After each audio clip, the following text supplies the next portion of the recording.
Gefixt. Is het gefixt? Maar kunnen jullie in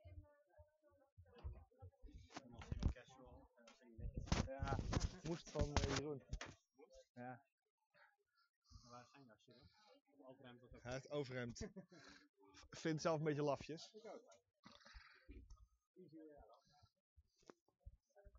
Zo. Niet meer bewegen.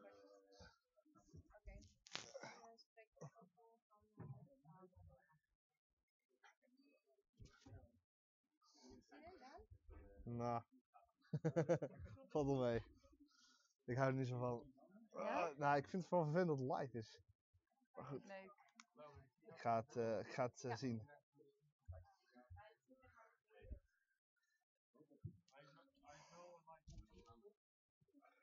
Padam, padam, pam, pam.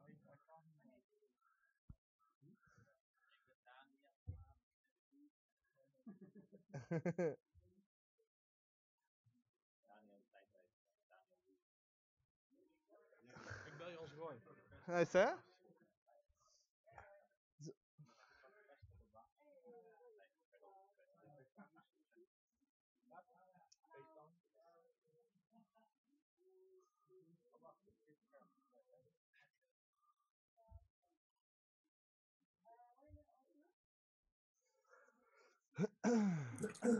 Sjoerd, hoor je mij?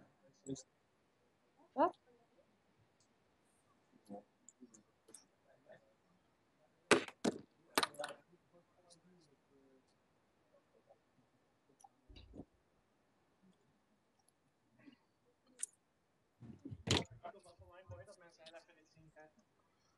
Ja.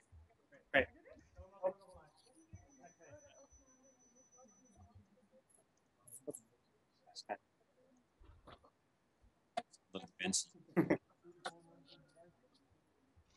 Help. Ik zit gewoon in het Space-Time Continuum voor Adolf. 889. Dat hoor je nou allemaal belangrijke gebeurtenissen uit de wereldgeschiedenis. En de wereldtoekomst. Ja. Die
Nou, dus- Wat is aan de hand?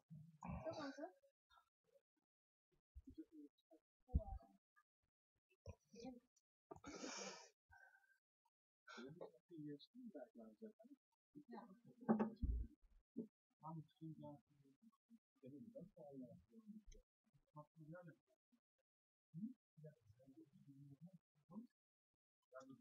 30 mensen aan het werk. Dat is niet veel trouwens, als het al niet te veel staat. 35. Ben benieuwd. ik vind het gek. Het staat, Zwart scherm.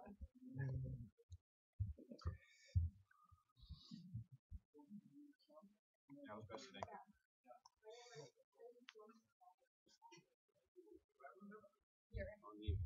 staat die plant iets te Was dat net ook al? Hier toch? Nog een andere. Between Two Ferns gaan we doen. Gaan we nog zo'n platte wijze tegen? Dat is echt kut. Wat is dit? Ik ken de oerwoud Was deze omheen. net ook al zo dichtbij? Nee, maar het staat wel beter. Ja. Dat ook apen. Ja. That's racist. Heb je dit nodig? Nee, had hij even geparkeerd. Nou ja. Leg het maar daar. Je weet het niet. Waarom maakt iemand apengeluiden, zegt iemand. And we're live, zegt iemand. Oh ja, er is audio al, schijnbaar. Oké, hallo. Oh. We waren er nog niet helemaal klaar voor. Nee, oké. Leuk. Oh.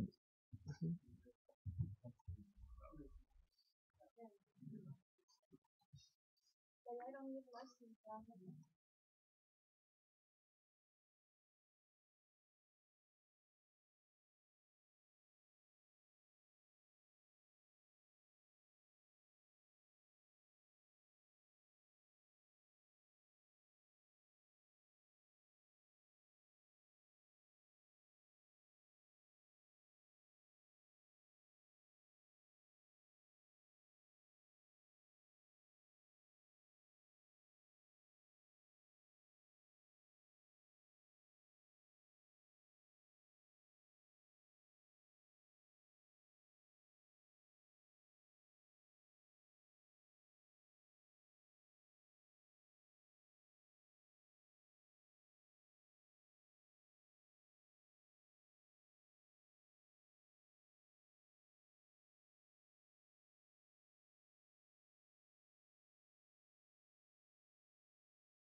In 5, 4.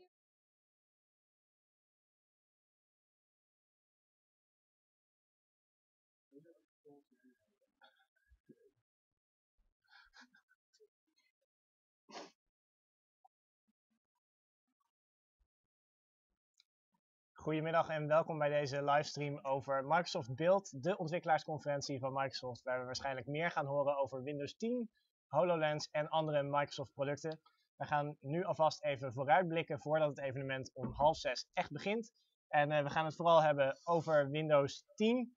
Zometeen laten we alvast een beetje zien hoe dat systeem in elkaar zit en horen we van Connie van Hoek, onze collega die aanwezig is in San Francisco bij Microsoft.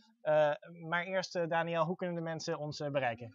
Ze kunnen bereiken via Twitter, via de hashtag NUlive. Je kan via YouTube op onze livestream reageren. En op Nu.nl via Nu Jij, de reacties, daar letten we ook op. Dus stel vooral je vraag en dan kunnen wij hem beantwoorden. Ja, we hebben al veel vragen binnengekregen, vooral via Nu Jij, via Snapchat, via Twitter. Snapchat Nu.nl trouwens, kan je ook proberen. We kunnen het nu niet bekijken, maar misschien later.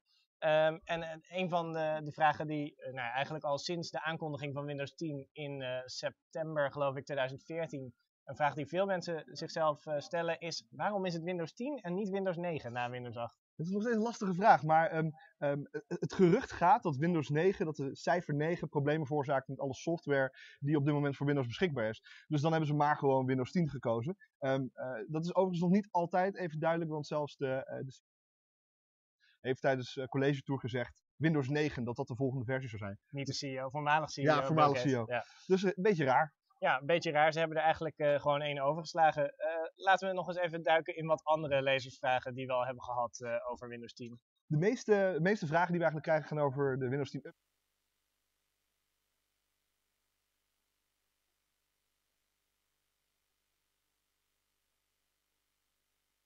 Ja.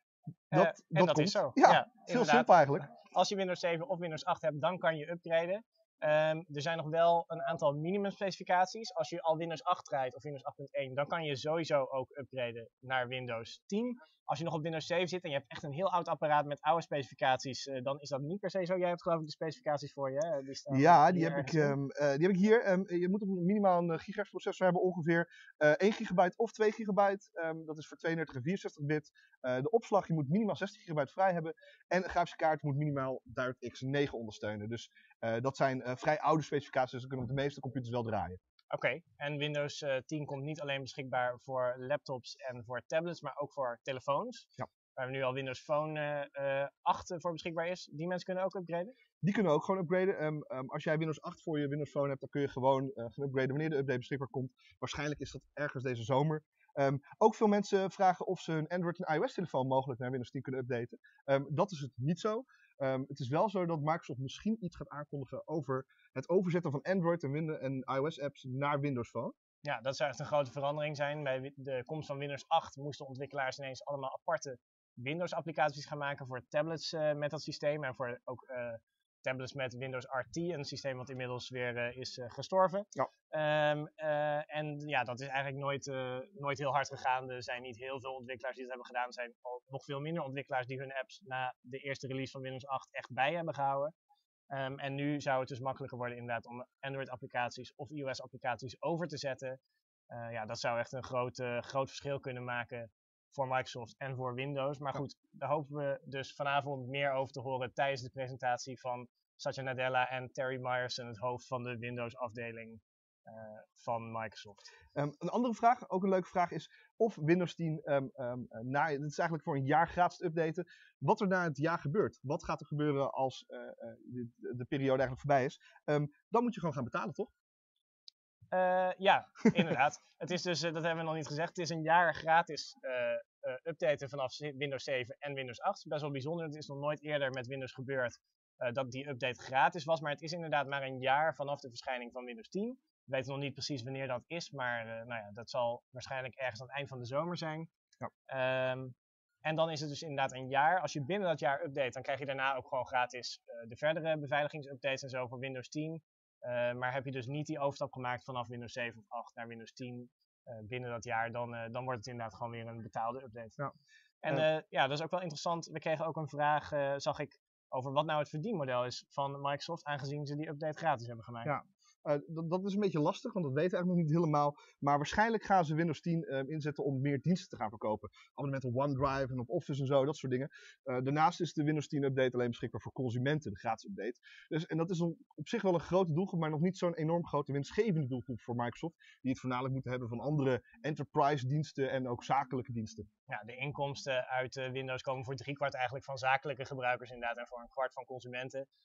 En als je zo meteen een nieuwe PC koopt waar al Windows 10 op staat, dan heeft de maker van die PC, de Dell of de Acer HP, die hebben al een bedrag betaald aan Microsoft. Voor hen is Windows 10 niet gratis. Dus eigenlijk is het inderdaad een relatief klein deel van de Windows klanten die nu die gratis upgrade krijgt. Een andere leuke vraag nog als laatste denk ik, over Windows 10, ook weer een update. Komt die beschikbaar voor de Surface 2, waar Windows RT op draait? Nee, dat kan niet. Windows RT is een specifiek besturingssysteem, draait alleen op specifieke hardware en op deze hardware draait Windows 10 niet. Ja, we proberen een verbinding op te zetten met Colin in San Francisco, maar dat is nog niet zo. Dus we gaan eerst nog even kijken naar Windows 10 zelf. Er is al enige tijd een technical preview beschikbaar van het systeem.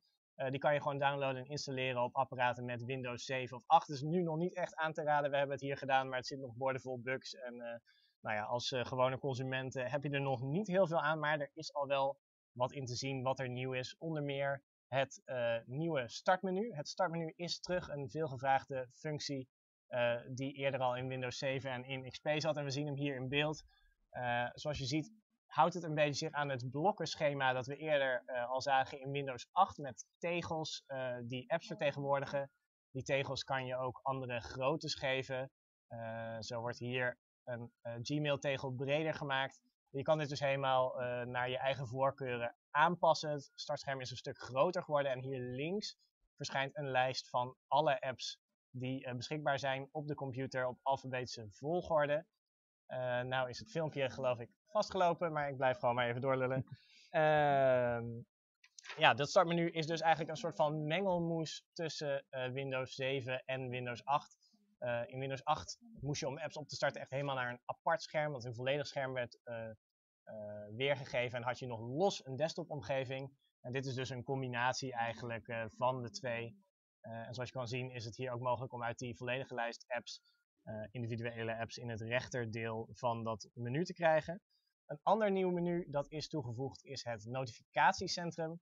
Dat is iets wat eigenlijk een beetje doet denken aan het notificatiecentrum dat je misschien kent van je telefoon. Hier verschijnen dus notificaties die door apps worden verstuurd. En rechtsonder in beeld zijn ook instellingen te vinden. Daar kan je bijvoorbeeld de helderheid van je scherm snel instellen en kan je switchen naar de tabletmodus die aanwezig is in Windows 10. Het systeem is dus beschikbaar op desktops en op tablets. En als je bijvoorbeeld een service hebt zoals deze en je hangt hier een toetsenbord aan, dan gaat die automatisch over op de desktopmodus. Haal je het toetsenbord eraf, dan wisselt die naar de tabletmodus en dan zijn alle apps ineens in volledig scherm. De instellingen zijn wat duidelijker geïntegreerd in één groot menu. Eerder had je dat nog een soort van rare tweesplitsing ook in Windows 8, dat is weg. En het moet dus allemaal een stuk overzichtelijker zijn geworden dan in eerdere versies van Windows. En dan nog één grote nieuwe functie. Oh, gaan we wisselen? Nee, één grote nieuwe functie die in Windows 10 zit en die is overgewaaid vanaf Windows Phone is Cortana. De stemassistent van Microsoft, een beetje vergelijkbaar met Siri of Google Now. En die kan je dus een vraag stellen door echt een vraag in te spreken. Zoals je kan zien, hier wordt gevraagd naar wat het weer wordt. Hij denkt er even over na en dan krijg je direct een weersvoorspelling te zien. En je kan Cortana ook gebruiken om op het web te zoeken of om bijvoorbeeld afspraken toe te voegen aan je agenda. Er zijn allerlei mogelijkheden die stemassistent biedt. En dit is het eerste echte desktop systeem dat zo prominent ook zo'n assistent in het systeem verwerkt. Dat zagen we eerder vooral op mobiele telefoons. We kregen ook vrij veel vragen, Daniel, over Cortana. Ja, we krijgen heel veel vragen over Cortana. De belangrijkste daarvan is, komt Cortana beschikbaar eigenlijk in het Nederlands? Dat kan misschien wel gaan gebeuren, maar dat is nog niet zo. Dat gebeurde ook met Google Now en met Siri, allebei van Google en Apple.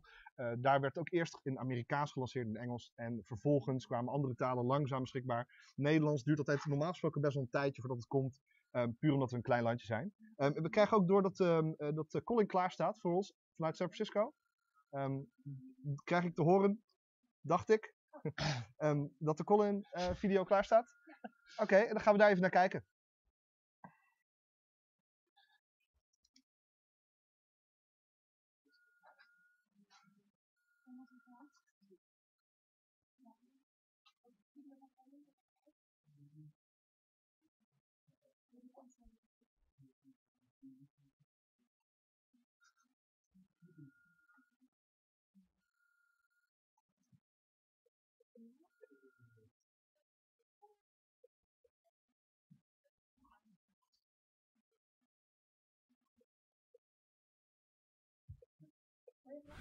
Sneller dan de afgelopen jaren het geval is bij andere versies.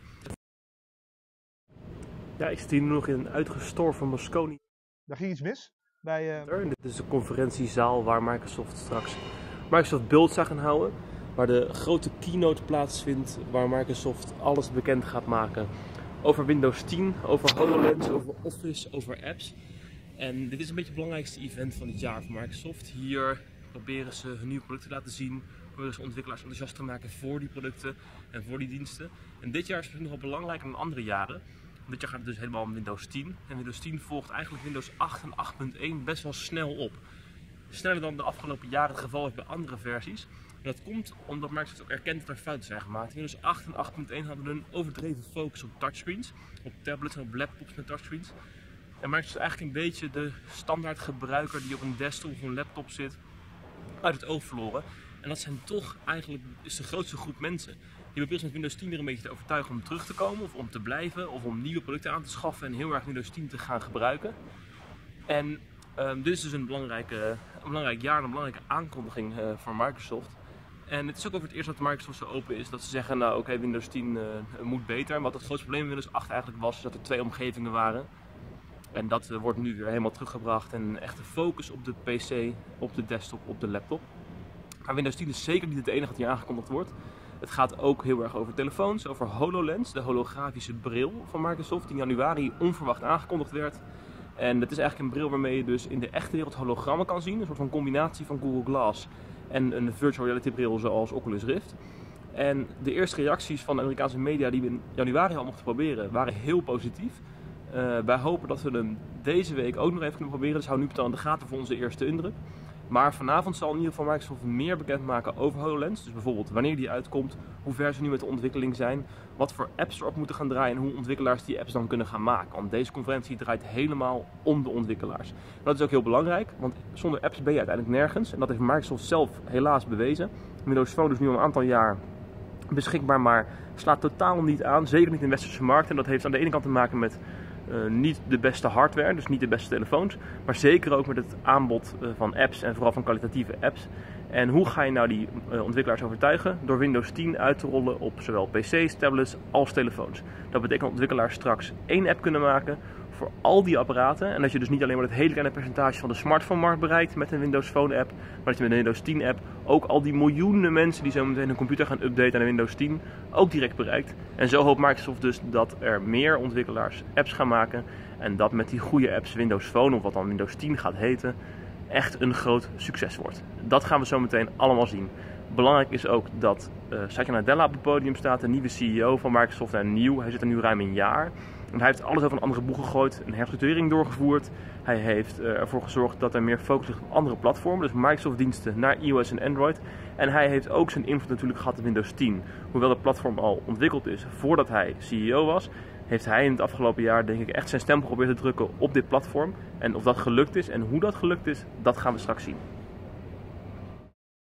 Ja, bedankt Colin. Hopelijk horen we na de presentatie van Microsoft nog een keer van hem. En dan kunnen we even terugblikken op de belangrijkste aankondigingen. Dat dus om 1:08 pas, tussen die tijd de keynote van Microsoft.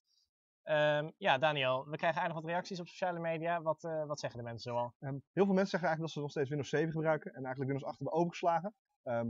De reden daarvoor geven ze nog niet, maar we zijn wel vooral benieuwd of je Windows 10 wil gaan proberen en uiteindelijk misschien wel gratis gaat updaten.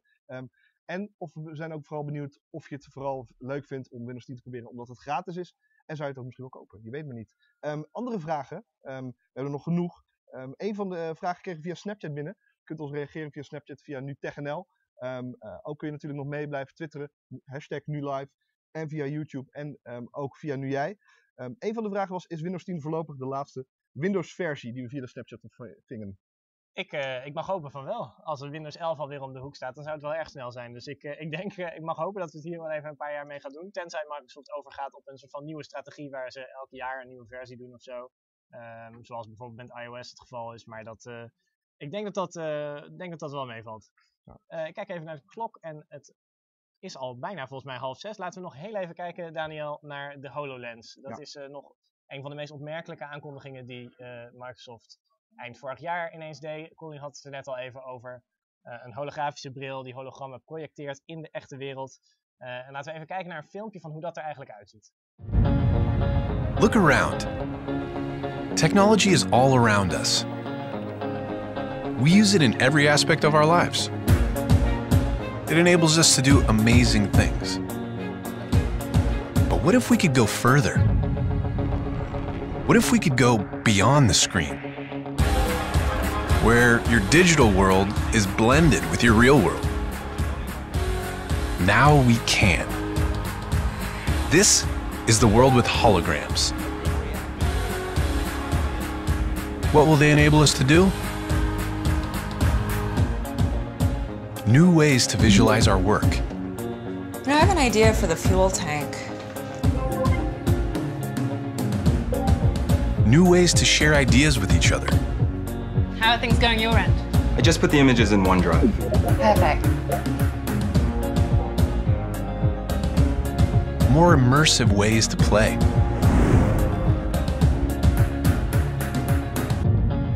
New ways to teach and learn. So put the new trap in the place of the old one. Now what? And tighten here and here. New ways to collaborate and explore the places we've never been. Look at this formation. Let's take a closer look.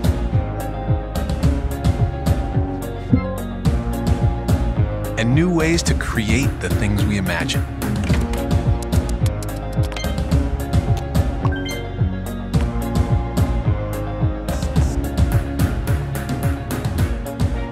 Because when you change the way you see the world, you can change the world you see.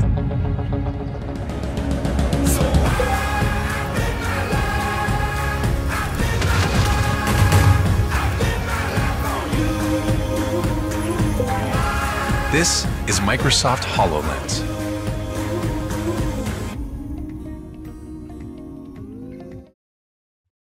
Ja, de HoloLens is toch wel een van de tofste gadgets die de afgelopen tijd is gepresenteerd.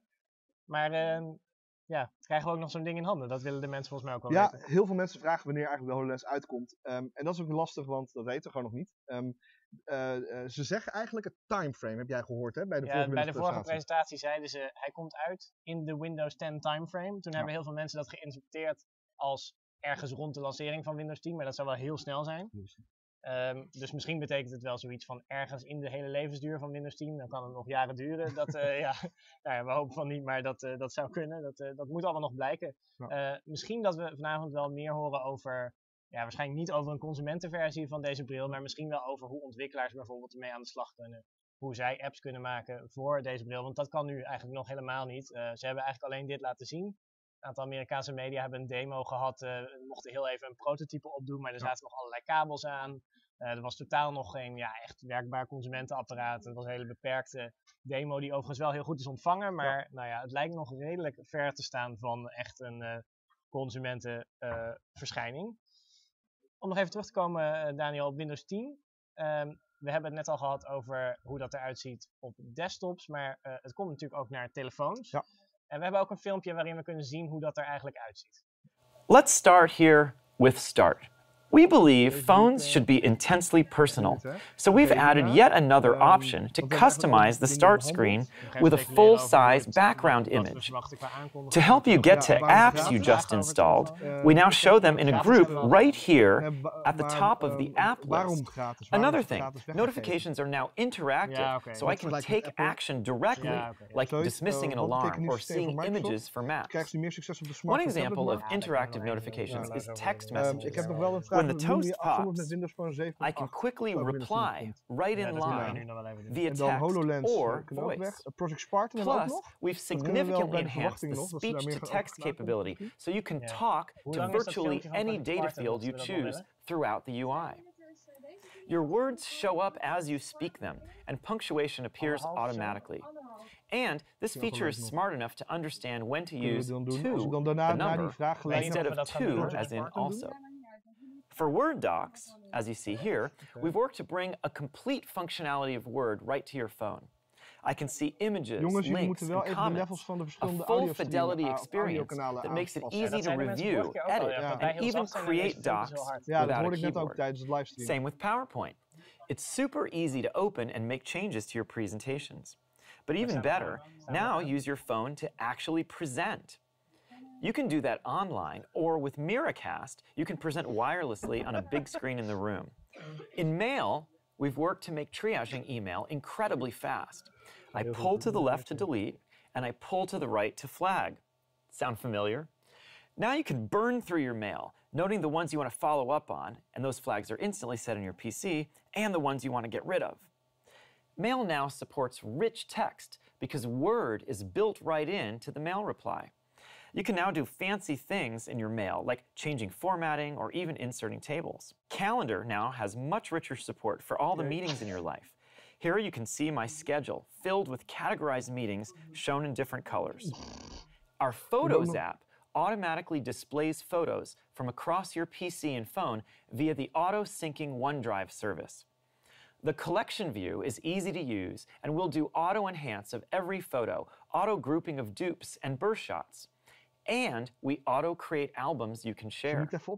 Our music and video apps are getting an overhaul and will put all your entertainment right at your fingertips. And we're including a Maps app as well to help you find your way wherever you're going, including looking up information and getting directions. Cortana can even remember where you parked. Dat is dus Windows 10 op de telefoon. Sorry voor het geluid. Het blijkt dat onze microfoons even aan bleven staan. Iemand vroeg al in de YouTube-chat of ons geluid soms wordt geregeld op Microsoft computers. Maar we zullen Microsoft daar niet de schuld van geven. Dat lijkt me erg overdreven. We hebben nog een aantal vragen ontvangen over Windows Phone. Een van die vragen was een bezitter van de Lumia 800 met Windows Phone 7.8. Of er ook een Windows 10 update voor komt. Nee, Windows Phones met Windows Phone 7 zijn eigenlijk al gedumpt in de upgrade naar Windows Phone 8 een aantal jaar geleden. En daar komt nu geen verandering in. Die mensen met zo'n telefoon die blijven nog steeds op de oude versie zitten en kunnen dus helaas niet upgraden. Sowieso is bij de upgrade van Windows Phone 8.1 naar Windows Phone 10 ook nog niet helemaal duidelijk. Ja, al die telefoons krijgen een upgrade, maar ze hebben gezegd van ja, misschien dat niet alle functies naar alle telefoons overgaan. Dus daar valt ook nog een beetje te bezien wat voor verschillen daarin zitten voor de verschillende toestellen. Ja. Nog iets nieuws uit Windows 10, Daniel, is Project Spartan. Ja. Een nieuwe browser. Vertel. Ja, Project Spartan is een hele toffe soort minimalistische browser. Helemaal nieuw. Microsoft is natuurlijk vooral bekend van Internet Explorer. En dat wordt een beetje gezien als een beetje oudbollig, een beetje suffig misschien. Is nog steeds wel veruit de grootste browser van het hele internet. We hebben daar een paar vragen ook over gekregen. Maar het is misschien beter om eerst even de video in te starten over Project Spartan. The way that websites are created today is really different to how they were created 10 years ago. We really needed to start fresh on something that we could be more innovative with. Not just new features, but a whole new experience for interacting with the web. At Microsoft, we're sort of at this moment where we've been able to be more innovative than ever, and it felt right to make a new browser and to integrate our products like never before. WebNode is this new concept that we're introducing with our browser. to be able to write on the web. It is a fundamentally exciting experience and something that's going to get people's attention. With Reading View, we wanted to give users a more comfortable and more efficient experience for reading content on the web every day. It takes into consideration your device and your screen size, and it makes the content fit well for whatever you're on. So I have to say Cortana is one of my favorite features in the new browser. The whole concept of a personalized assistant is really interesting. It wraps up machine learning and the kind of big data smarts that we can provide in a very personable package that you can relate to. The web is ever evolving. We need to be able to update the browser at the pace of the web so we can keep up with what's going on. I think because we took this opportunity to really create a new and fresh browser, we've created a foundation that sets us up for success and delivering the features that our users really want and need for the next 20 years and beyond. En dat was Project Spartan. Daar hebben we dus een aantal vragen over gehad. Wat voornamelijk mensen bezighoudt is of Internet Explorer naast Project Spartan blijft staan. Dat is wel zo. Het gaat eigenlijk gebeuren dat Windows 10 wordt geleverd met 2 browsers. En je kunt dan zelf gaan kiezen welke je het leukst vindt. Microsoft doet dat voornamelijk omdat Internet Explorer nog door heel veel websites wordt ondersteund. En sommige websites werken eigenlijk alleen maar met Internet Explorer. En ze vinden het een beetje gevaarlijk om in één keer Internet Explorer weg te halen. Ja, het lijkt er wel op dat Project Spartan echt de voorkeur krijgt eigenlijk. Ja. Internet Explorer wordt waarschijnlijk een beetje ergens in een mapje gestopt. Waar je er nog bij kan inderdaad als bijvoorbeeld je bedrijfsnetwerk echt alleen maar werkt met Internet Explorer. Wat bij heel veel bedrijven het geval is. Maar ja, Project Spartan inderdaad met dus al deze nieuwe functies tekenen op je webpagina, dat soort dingen, dat krijgt inderdaad nu de voorkeur. Ja. Laten we even overgaan naar Colin van Hoek, onze collega, die twitterde zojuist. Ik weet niet of het al klaar staat bij de regie, maar we gaan het er gewoon vast over hebben. Dat hij een Oprah Winfrey momentje hoopt tijdens de beeld. Oprah Winfrey, misschien kennen mensen niet, maar die geeft altijd cadeautjes weg aan het einde van de show. En dan zegt ze, you get it that en you get it that. En dat hoopt hij ook met de HoloLens. Wij denken dat dat niet gaat gebeuren. Nee, waarschijnlijk niet. Ik denk dat hij misschien een plaatje krijgt van de HoloLens. Maar dat lijkt me het meeste waar die op kan hopen. Ja.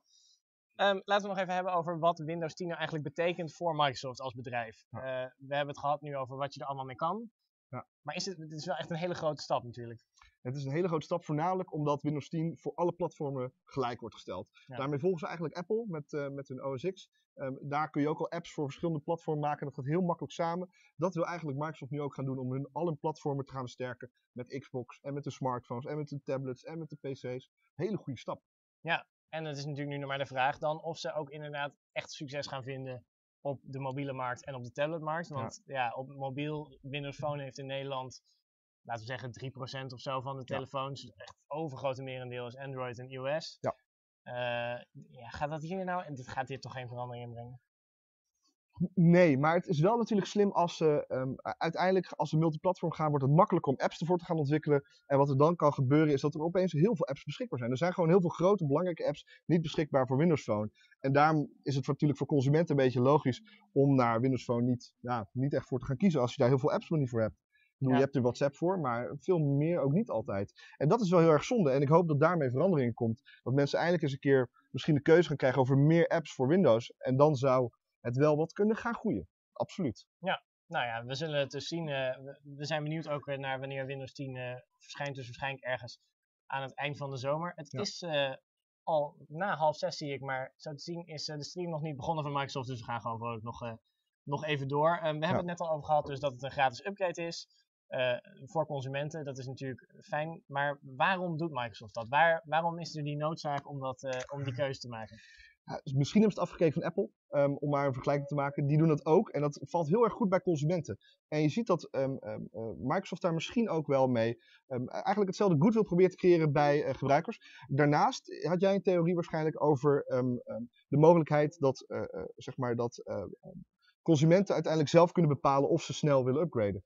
Ja, en het is, ja, precies. En nu door Windows 10 gratis te maken, zorg je ervoor dat er niet allemaal van die extreem oude computers even ervan uitgaan dat inderdaad heel veel mensen met Windows 7 en 8 die keuze maken van oké, ik ga naar Windows 10. Ja. Wat natuurlijk wel een overstap is waarvan we nog moeten zien hoe Microsoft dat mensen echt gaat aanmoedigen om het ook echt te doen. Maar als veel mensen dat doen, dan voorkomen ze hiermee misschien wel zo'n situatie zoals met Windows XP. Ja. Dat er heel veel oude computers blijven rondhangen. Met dat oude systeem, wat uiteindelijk allemaal beveiligingslekken heeft, moet Microsoft dat extra lang blijven ondersteunen. Nou ja, in Nederland zijn er niet zo heel veel computers meer met Windows XP. Er is laatst nog een aantal gemeentes, geloof ik, hebben weer heel veel geld betaald aan Microsoft om nog wat extra ondersteuning te krijgen, omdat ze toch nog wel computers hebben die erop draaien. Maar internationaal gezien draait echt nog iets van een kwart of 20% of zo van alle PC's draait op Windows XP. Een systeem wat dus allerlei lekken bevat en gewoon niet meer veilig is. Ook veel consumenten-PC's kunnen nog op Windows XP draaien. Misschien niet helemaal in Nederland, maar misschien in opkomende landen. Die kunnen natuurlijk waarschijnlijk niet zo snel upgraden naar Windows 10. Misschien is daar hun computer nog echt wel te oud voor. Maar het is natuurlijk wel heel slim van ze om de consumenten-PC's heel makkelijk eigenlijk sneller mee te laten evalueren naar het nieuwe Microsoft-platform, waar natuurlijk ook al die apps beschikbaar zijn. Ja, nou we het toch hebben over apps, wel interessant om nog even op te merken dat Microsoft zelfs in de afgelopen tijd juist veel meer heeft gefocust ook op andere platformen. Ze zijn Office bijvoorbeeld gaan uitbrengen voor Android en voor iOS. Dat is echt voor Microsoft een enorme stap, want zij focusten zich juist altijd, eigenlijk net als Apple nu nog steeds doet. iTunes is dan wel beschikbaar op Windows, maar zeker niet voor Android. En Microsoft was ook echt heel erg zo met, je moet maar gewoon Windows gebruiken en als je de beste ervaring wil, dan moet je ook gewoon ons besturingssysteem hebben. En dat is echt heel erg aan het veranderen. Ja, het lijkt ook of ze wat meer toegeeflijker zijn dan andere mobiele besturingssystemen. Ze hebben natuurlijk de afgelopen tijd best wel veel apps uitgebracht voor Android en iOS. Goede apps ook. Satya Nadella is overigens, dus de CEO van Microsoft, is nooit heel erg vijandig geweest tegenover andere besturingssystemen, terwijl andere CEO's dat wel zijn geweest. Steve Jobs bijvoorbeeld, die wilde absoluut niks uitbrengen op Android bijvoorbeeld.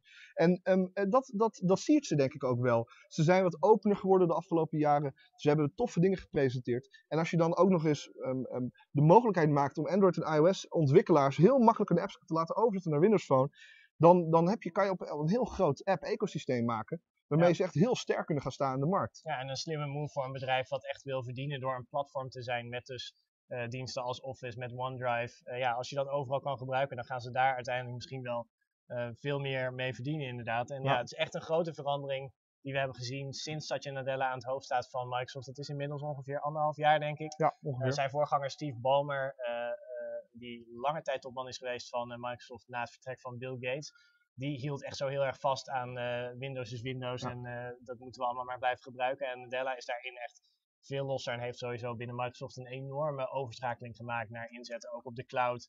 En dan niet alleen de cloud die wij kennen van zet je documenten in OneDrive, maar ook de cloud die bijvoorbeeld ontwikkelaars gebruiken. Microsoft heeft Azure, een grote clouddienst. Dat is niet iets wat je als de gemiddelde consument ooit tegenkomt, maar dat is dus iets wat door consumenten wordt gebruikt, of door ontwikkelaars wordt gebruikt om hun apps allemaal vanuit de cloud te laten draaien. En daar verdienen ze ook echt steeds meer geld mee. Azure is echt de afgelopen jaar enorm hoog geschoten qua inkomsten voor Microsoft. En dat is natuurlijk ook een beetje de strategie van Satya Nadella, die altijd mobile first, cloud first een beetje die basis heeft genomen. En het is wel interessant dat Microsoft zich een beetje lijkt te verschuiven van een soort softwareaanbieder naar een dienstenaanbieder. Ze zijn meer diensten gaan aanbieden de afgelopen jaren. Met die Office pakketten, met de OneDrive. Ze zijn natuurlijk met Skype, hebben ze een hele goede softwarevorm gecreëerd voor video's. Oh, we horen trouwens dat de livestream is begonnen bij Microsoft. Ze waren uitgelopen en we schakelen daar nu naartoe. Everyone and welcome to Build 2015. It's exciting to be here at Build and in San Francisco. In fact, I was just recounting, I've been at every developer conference of ours since 1991. In fact, the very first one as a third-party developer, and after that as an employee at Microsoft, and it's just awesome to be here. I know we have a fantastic show lined up for you. We have lots of things to talk about in today's keynote, but at the rest of the conference, lots of things to show you, lots of announcements, many new things that I think are going to be very exciting in terms of what you will make of them on day one and what you will do on day two and thereafter. For me, in some sense, this conference is all about celebrating and challenging the creativity, the ingenuity that you all bring to build new and great things on top of platform innovations that we make available to you. And that phenomena is not new. In fact, it goes back to the very origin of our company. Microsoft was founded by two developers who had a bold ambition to empower other developers to build new and great things. In fact, the tweet you see on the screen is the tweet from Paul Allen on our 40th anniversary. We turned 40 in April, and these are the first lines of code that Bill and Paul wrote. It turns out that Bill wrote the runtime and Paul wrote everything else, and there's this nice comment about we should put better errors. So it started at the very beginning. And when you look at it, that ethos, a lot has changed in the 40 years since. A lot of technologies have come, a lot of technologies have gone. In fact, the very first basic interpreter was written on a PDP-10 with an 8080 emulator that was built so that you could target the Altair microcomputer. And in the 40 years, a lot of devices have come and gone, a lot of technologies have come and gone, as they should. But what has remained constant is that ethos, that core that we are a developer company and a platform company first. It is our mission to empower every person and organization on the planet to achieve more. And when we talk about empowering every person, it starts by empowering every developer on the planet. What you will hear us talk about in this conference, and even in this morning's keynote, is perhaps the broadest lens through which we've viewed developers, development, and platforms. We're going to want developers, from student developers to startups to enterprise developers to ISVs to people writing mobile apps to people venturing into virtual reality and mixed reality. All of these developers to come, exploit, take advantage of the platform innovation that you will see this morning and throughout this conference. We also want to make sure that we build bridges for you. We want you to be able to bring your skills, your technology choices, your languages to our platforms, and then build from there new and great things. That concept or that approach is something that's going to be deeply ingrained in everything we do across all of our platforms. Over the last year, I've had a chance to talk to many developers throughout the world. I met a couple of student developers who won the Imagine Club last year from Australia. They built this fantastic mobile app that it made it possible for you to be able to detect anemia in children by just using a simple app and taking a selfie. And that app now is changing lives in Africa and other developing parts of the world. I had a chance to meet a middle schooler in the Bronx, a girl who built a robot that could walk the stairs, and in her eyes I could see that that was just the very beginning of what she is going to do. I had a chance to meet some enterprise developers in Germany working in an industrial equipment manufacturer. And they were fundamentally changing, transforming their business to becoming a software company, a SaaS company. And so I thought that it's perhaps appropriate to kick off Build by talking to one such developer. In fact, he's a musician who had a dream, and he calls himself an accidental developer, but who had a dream to change how music is composed. Please help me welcome David William Hearn. Hi, David. Hi. It's great seeing you. Great to be here. Thanks for coming up. Pleasure. Why don't you tell us a little bit about your dream, your journey so far? Absolutely. So music notation is probably something that a lot of you in this room haven't really thought about before, but it really is the written language of music. It's almost like a coding language of music, actually. In fact, it has some similarities with code. You can even write in C# or F#. F#'s probably better for that. Maybe. Up until now, there's been two main ways that you can really write music. Traditionally, using pen and paper, which is very creative, maybe not that convenient sometimes. Or the digital way, which is very laborious to input, but very convenient once it's in that form. So I really wanted to make something where you could take the creativity and the convenience and smash them together and create this brand new way of writing music. Amazing. Do you want to show us what you built? Absolutely. Let's have a look. So StaffPad is handwriting recognition for music notation.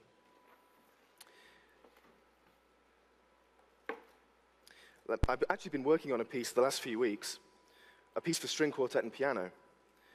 And as you can see, I can use touch to interact with the score. You can see we've got a big score here. This is no nursery rhyme. And let's scroll to the end, and we've got a couple of bars left to do, so I figured we could finish it up on stage. Oh, for sure. You're talking to a music illiterate, but go ahead. Oh, well, I don't know how to run a big company. So. OK, let's just take the pen, and I'm going to start writing in the bar. It's very natural. The idea behind the app was that if you could write music, you should be able to, hey.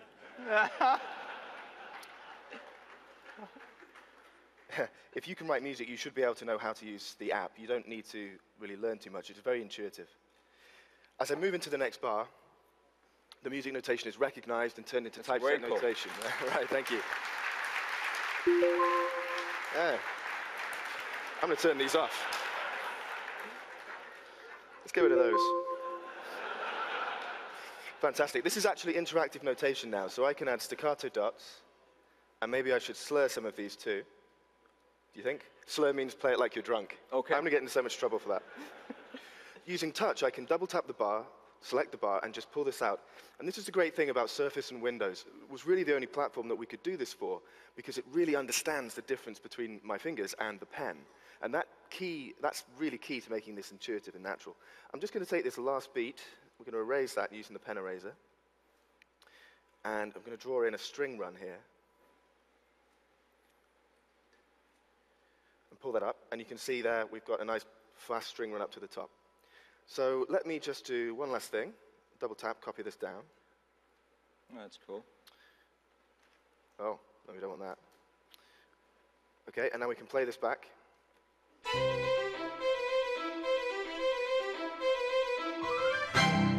And there you go. We finished the piece. Awesome. Thanks very much.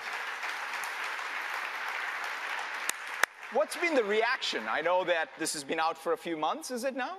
No, just a few weeks. And the reaction has already been absolutely incredible, breathtaking, really. We've heard from people all over the world. We heard from an 11-year-old composer who's writing her second opera on the app, not her first, her second. And a 91-year-old who's fallen back in love with writing music again. It's really been, there's students using it in the classroom, and it's really just an incredible reaction. It's been breathtaking. Awesome. Thank you so much, David. Thank you. Thanks a lot.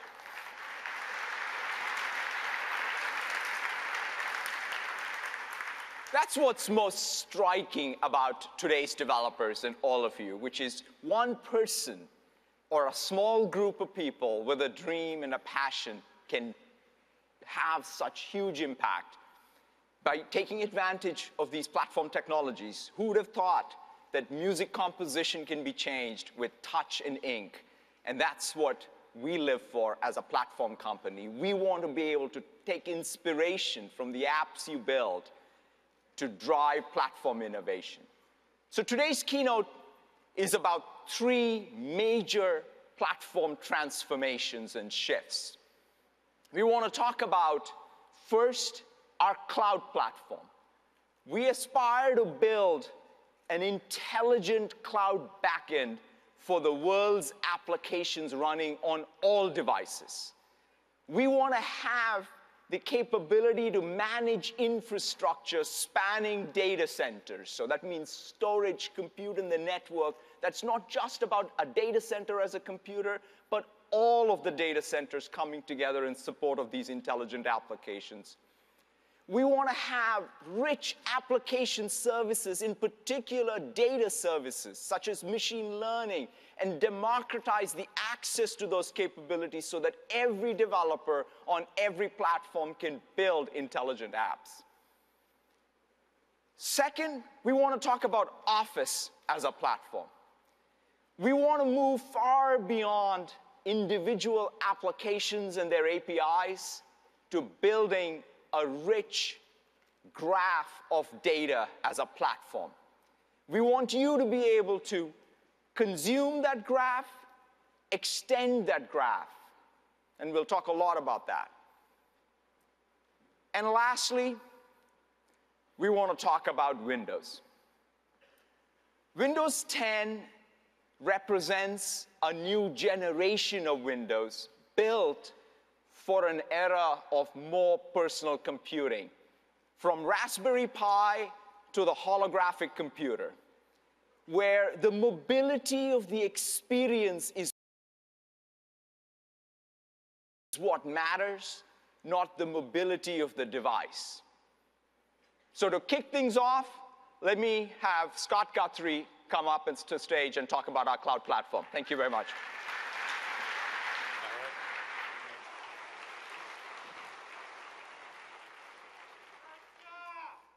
Thank you. Well, good morning, everyone, and welcome to Build. Satya just talked about our 3 core ambitions as a company. I'm now going to continue the conversation and talk about the work we're doing to build the intelligent cloud. This is a broad ambition that spans a wide range of cloud services at Microsoft, including Office 365 and Dynamics. Today, though, I'm going to talk about the work we're doing to power this ambition using Azure. Azure is Microsoft's cloud computing platform and enables you to move faster and do more. Azure is a hyperscale cloud platform, and over the last several years, we've built out Azure to run all over the world. The circles on this map indicate Azure regions, which are made up of clusters of data centers where you can run and deploy your code. Today, we have 19 unique Azure regions open for business. That's more locations and more countries than both AWS and the Google Cloud combined. And this enables you to run your applications closer to your customers and employees than ever before and compete in even more geographic markets. We continue to invest billions of dollars each year building out new infrastructure, and our cloud platform now manages more than 1 million servers. This enables you to build apps without having to worry about your cloud platform's capacity and enables you to scale your solutions to any size. Azure offers the choice and flexibility of a full spectrum cloud. It enables you to build apps that scale from personal projects up to global scale applications. You can start from scratch for new greenfield apps, or you can easily leverage your existing investments and skills. It's open and supports the ability to target multiple devices, use multiple operating systems, programming languages, frameworks, data services, and tools. We allow you to put all of your app in Azure or support hybrid deployments that span on-premises or other clouds. You can choose to use Azure just for infrastructure and just use it for base compute, storage, and networking. But you can also take advantage of a coherent set of highly engineered services to build your apps even faster. And our cloud platform and tools combination together deliver unmatched productivity and enable you to move faster and be even more successful. It's been a busy 12 months for the Azure team since our last Build conference a year ago. We delivered more than 500 new Azure services and features in that time and have greatly expanded the footprint and capabilities of what Azure delivers. And what we're seeing is, as we're kind of expanded our feature set, as we've expanded our footprint around the world, we're seeing the usage of Azure continue to rapidly grow. We have more than 90,000 new Azure customer subscriptions now being created every month. And those customers are creating some really amazing applications.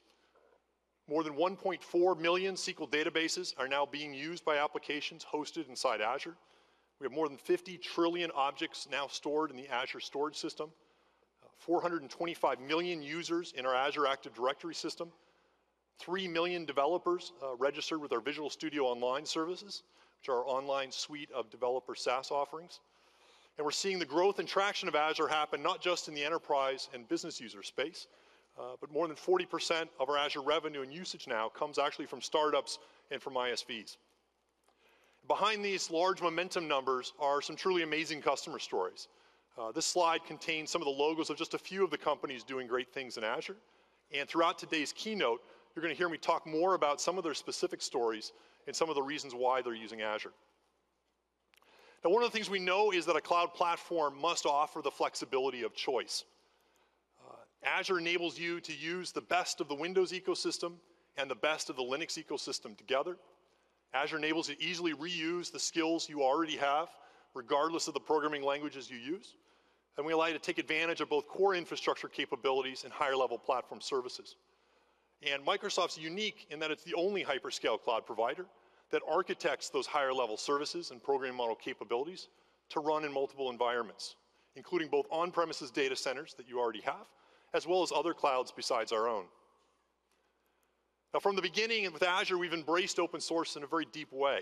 And over this past year, in particular, we've taken a number of significant steps to use open source even more broadly. Last year, we announced our plans to deeply embrace Docker and the Docker ecosystem with both Azure and Windows Server and make containers a fundamental part of our application platform. We've also open sourced our core .NET runtime technology and announced our plans to support it on multiple platforms, as well as obviously make it first class when running within containers. And this combination is really powerful and enables even more developer flexibility and choice. What I'd like to do to kick things off is actually invite Ben Golub and Mark Ruzinovich on stage here to talk about this work and show off a pretty cool demo of them in action. So here's Ben. Way you go.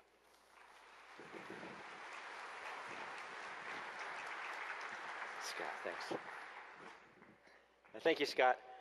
So for those of you who are not aware, Docker has just celebrated its second birthday. And so frankly, we're used to thinking of Docker kind of like a human 2-year-old. You know, it occasionally stumbles, occasionally spits up, and keeps those of us who are closest to it up at night. And so it's sort of surprising to be up here on stage at Build. And in fact, I'd like to talk about the 5 big surprises that we've had in working with Microsoft that all in many ways relate to this notion of how we can take openness and portability and flexibility and use it to empower developers. Now, if you're not familiar with Docker, it was started 2 years ago by Solomon Hykes, who felt that developers fundamentally are spending far too much of their time doing rework, worrying about dependencies, worrying about servers, instead of just building awesome apps. And the initial innovation was, let's make it possible to take any application and its dependencies, package them up in the digital equivalent of a shipping container, and enable any application that's Dockerized to interact well with any other Dockerized application and run on any server. Now, last October, when we went up to meet with Microsoft, we were pretty proud of the fact that we'd gotten that working for Linux. So you could take any Linux application, Dockerize it, and run it on any Linux server. And quite frankly, we thought we'd leave Redmond with an agreement to make Docker for Linux run well on Hyper-V or run well in Azure. But then we had the first of those big 5 surprises. And the first big surprise was that we were not only going to work on Docker for Linux, we were going to work on Docker for Windows. And so we're going to enable the 4 million Docker Linux developers to join all of the millions of Windows developers and make it possible using standard Docker, using open source, to take any Windows application, Dockerize it, and run it on any server. Second great surprise that we had was this was not only about code, it was also about content and collaboration. Now, if you're familiar with Docker, you know we have a service called Docker Hub that has about 120,000 Dockerized apps. Microsoft has not only integrated Docker Hub into all of its developer platforms, but is contributing actively to Docker Hub, not just Dockerized Windows components, but all of these great new open source .NET and .NET for Linux components delivered again as Docker containers through the hub. Third great surprise that we had was that Microsoft embraced the notion of what you need to do to make multi-container apps work. And they embraced the notion that if you want to make multi-container apps truly portable, you have to be open about how you do orchestration as well. And so we're so thrilled that Microsoft has embraced Docker's open orchestration initiatives, Compose, Machine, and Swarm. Fourth great surprise, and yes, there's more. You combine those 3 things, you're not only going to be able to make great multi-container Windows applications or great multi-container Windows applications, you'll be able to mix and match Windows containers and Linux containers, which means you'll be able to use a Linux backend and a Windows front end or vice versa. Basically choose the best damn tools for the best damn application that you want to build. and run it on any server. And the fifth and perhaps greatest surprise that we've had in working with Microsoft is that this has happened quickly. And everything that I've spoken about is either live or working well in the lab right now. And so without further ado, I'd like to bring Mark Rusinovich, CTO of Azure, on board to show you what happens when you combine these great platforms together and, again, empower developers. Thank you. Thanks, man. And Mark, I love the shirt. Thank you. It's a great shirt. Morning, everybody. All right, so what I've got right in front of you here is an ASP.NET 5 application, Fabricam. It's an e-commerce site. It's kind of a standard site, and I'm going to be doing some dev test on it. The first thing I'd like to do is to deploy it to a Docker container running in a Windows Server machine. On this dev test box, I've got a virtual machine running Windows Server with Docker support, Docker container support. And I'm going to take a look at the containers that I've already got running in that virtual machine by executing the Docker PS command, which lists the active containers. You can see that I've got 2 containers active. One is a Minecraft server, and the other one is a Node.js application, which shows that Docker containers on Windows support many different runtimes and languages that you might be using. Now, what I'm going to do is package up the Fabricam application so that I can also deploy it into a container, and I'm going to use several Docker commands here, one called docker build, which will package it up. I'm going to tag the image that's produced with the name Fabricam, so it's easy to remember, and then go ahead and package that. And this is going to be executing a series of steps which take that ASP.NET 5 application, package it up in a Dockerized image, and the next step is to run that container with that image. So I'll type docker run -it to make it interactive, and you'll see why I'm doing this in a second. And, oh, I forgot the Docker command, docker run and Fabricam. Now, the reason that I've had it be interactive is so that we can print out the IP address so I can see the IP address of the website that's going to launch that Fabricam application. If I go back and do a Docker PS at this point, you'll see that that Fabricam image has been launched into a container here. Now, one of the really fun parts about using the Docker client is that if you don't specify a name for your container, it comes up with a random one. So let's go see what names it's come up with. It called this one Tender Ilion. Oh, and look at that. Wow, that's, what are the odds of that coming up like that? So let's go take a look at that website now, which is going to be active. I'll launch IE. The IP address is 1050.0.122, and we're hitting 10.50.1002, and there we go. .NET running in a Windows Server container executed with Docker. But I'm showing you a lot of technologies here some of you might not be familiar with. So just a quick raise of hands. How many people have heard of Linux? Okay, for those people that are watching online, about 1/3 of the audience raised their hands. I'm just kidding. Everybody raised their hands, of course. But what I'm going to show you is Scott mentioned that we've got .NET support on Linux, and we've integrated it with Docker containers as well. So here I've got the same exact application, and this time I'm going to SSH into a Linux virtual machine and run the docker PS command. You can see I've got no containers running in that virtual machine. Instead of using docker run to deploy it, I'm going to deploy it right from Visual Studio using the publish command. Right here, I've configured it to launch to that Docker host. Here's the IP address of that host. When I type publish, press publish here, it's going to package it up and execute the same Docker client commands to deploy that Fabricam application onto Linux. If I go back and type docker PS again, you'll see there's Fabricam latest, and there's the name Prickly Wozniak. So always fun to look at the names of the Docker containers it creates. Let's go see if that website's come up. And sure enough, there it is. And you can see that that's the same IP address as the SSH command, so I'm looking at the Docker container running on that virtual machine. But now there's more. I'm doing dev test of this Fabricam application, and I'd like to continue to use Visual Studio to do that, and I can now with integration of container debugging into Visual Studio. So I'm going to go to Server Explorer, go to Virtual Machines, there's the Docker VM, and there's the Prickly Wozniak container. I attach the debugger,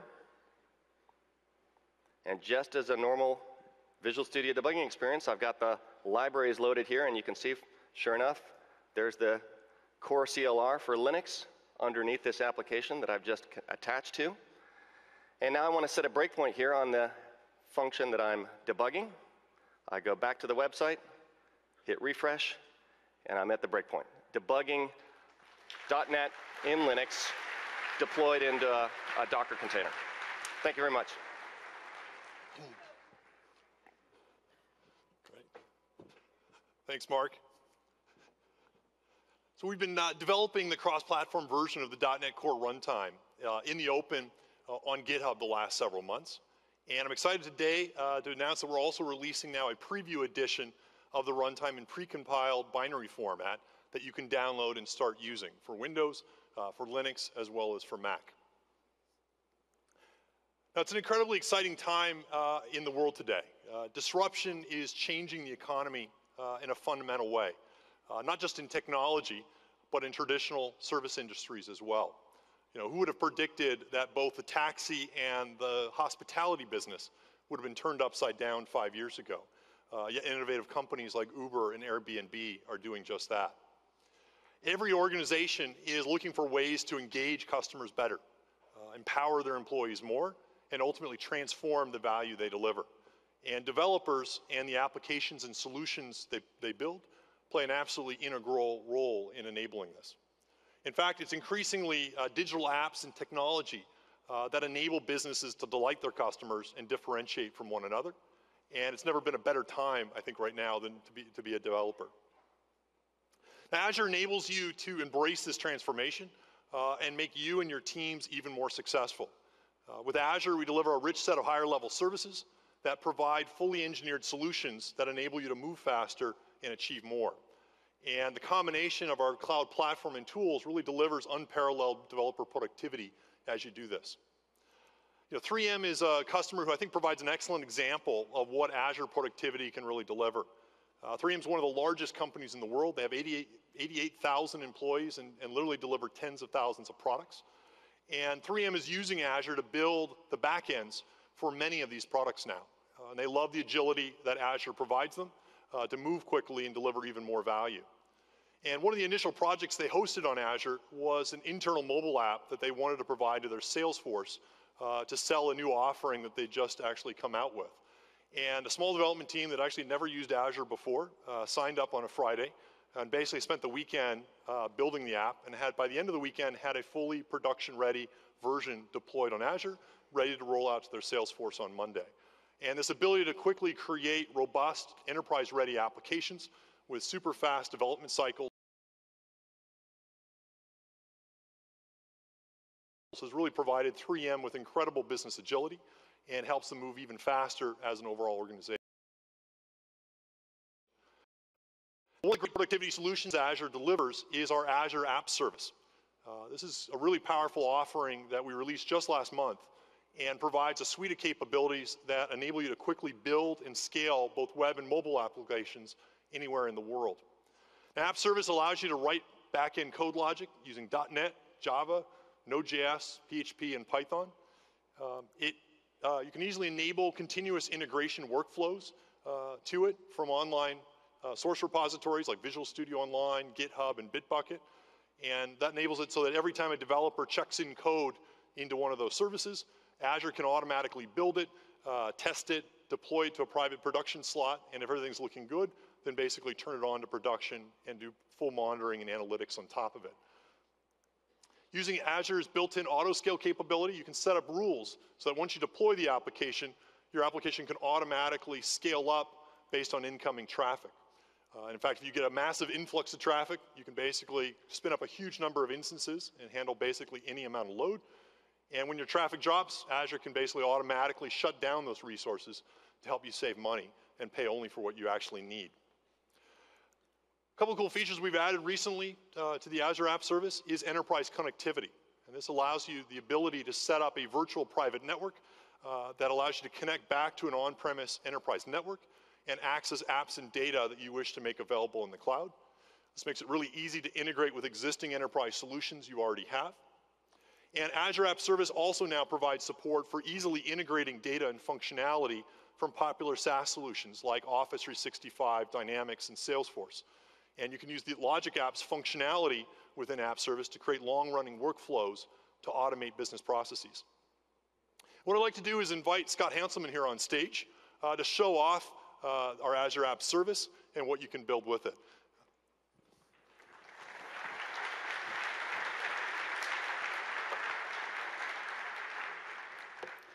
Hi, friends. You know, we're really excited about the maker movement and things like Raspberry Pis and 3D printers. You really should pick up one of these. These are great. And one of the applications that we brought here, the Fabricam application, is a maker space, and they sell things like PrinterBot 3D printers and Netduino Wi-Fis and things like that. But they also offer a service where I can go and upload a 3D print. I've got a 3D object here in 3D Builder that you can go and get up on the Windows Store. So I'm going to upload him into this application that is running in Azure App Service. When we bring him up and then hit upload, this modern application, there we go, you've actually got a little JavaScript 3JS there showing me the model. It's going to tell me where I can pick it up and when, and this is now going to go through a process talking to a back-end order service, the one that we saw. And let's switch over into Visual Studio and see how we built that. Now, this is that ASP.NET 5 application using the .NET Core CLR and using modern techniques that is talking to the back end. This order details back end is running within the context of Azure, and we're using HTML5, CSS3, all the kinds of modern things that you'd expect, and we're actually bringing in Bower and NPM inside of Visual Studio. And because I'm a web developer, I want to use my web development skills to make other applications. So we also have the back end for the administrator. So when someone at the store gets that 3D print, we can click on the order. They've got access to that print. So they're using this application on a surface to talk to the same order API that the website does. We've got built into Visual Studio the tools for Apache Cordova that are also using HTML and JavaScript, and we're reusing some of that JavaScript as well. And I can go and generate mobile applications. I could certainly use C++ or tools like Xamarin. In this case, tools for Apache Cordova have allowed me to create a mobile app so I can go and make purchases from this store and also check on my order. You maybe have seen the Windows emulator that runs on Hyper-V that comes with Visual Studio, but you may not be familiar with the Android emulator. This is an Android emulator that comes with Visual Studio. You have this, and I can go and check on my order from that Android emulator running under Hyper-V at full speed, all part of the Apache Cordova tools that are built in here. It also includes debugging and a really amazing experience for people making mobile applications on any platform. Let's switch over to Visual Studio Online and see how we're managing this code. Now, in this case, our team is working on a Git repository that's running in Visual Studio Online. You can see John Galloway is making some changes here. But not only are we doing source control within VSO, but we're also managing our backlog. So we can keep track of what's working and what's not working in this Kanban board. We've got full support for work items. But more interestingly to me is that workflow that the team is going through. We've got the build running in Visual Studio Online as well. So this ASP.NET 5 .NET Core CLR application is building in VSO and then deploying out to the applications in Azure App Service automatically. Now, if I switch over to Azure, I can see that application in the API host here. And when I've moved that into production, we can click within Azure itself and see the deployments here as well. So I can see a deployment that John put out on Sunday, click on that, and that integration with Visual Studio Online, I can see his commits, whether that build succeeded. So I check into Git, Visual Studio Online, runs the build, runs the tests, makes sure that everything is okay, sends it out into Azure. Once it's in Azure in production, I can also scale it. I can automatically scale it. Coming here on Scale By, I can set the number of instances and a target range of the CPU. So if the CPU goes above a certain amount, the application will scale. So I've got the full life cycle from Visual Studio all up through production.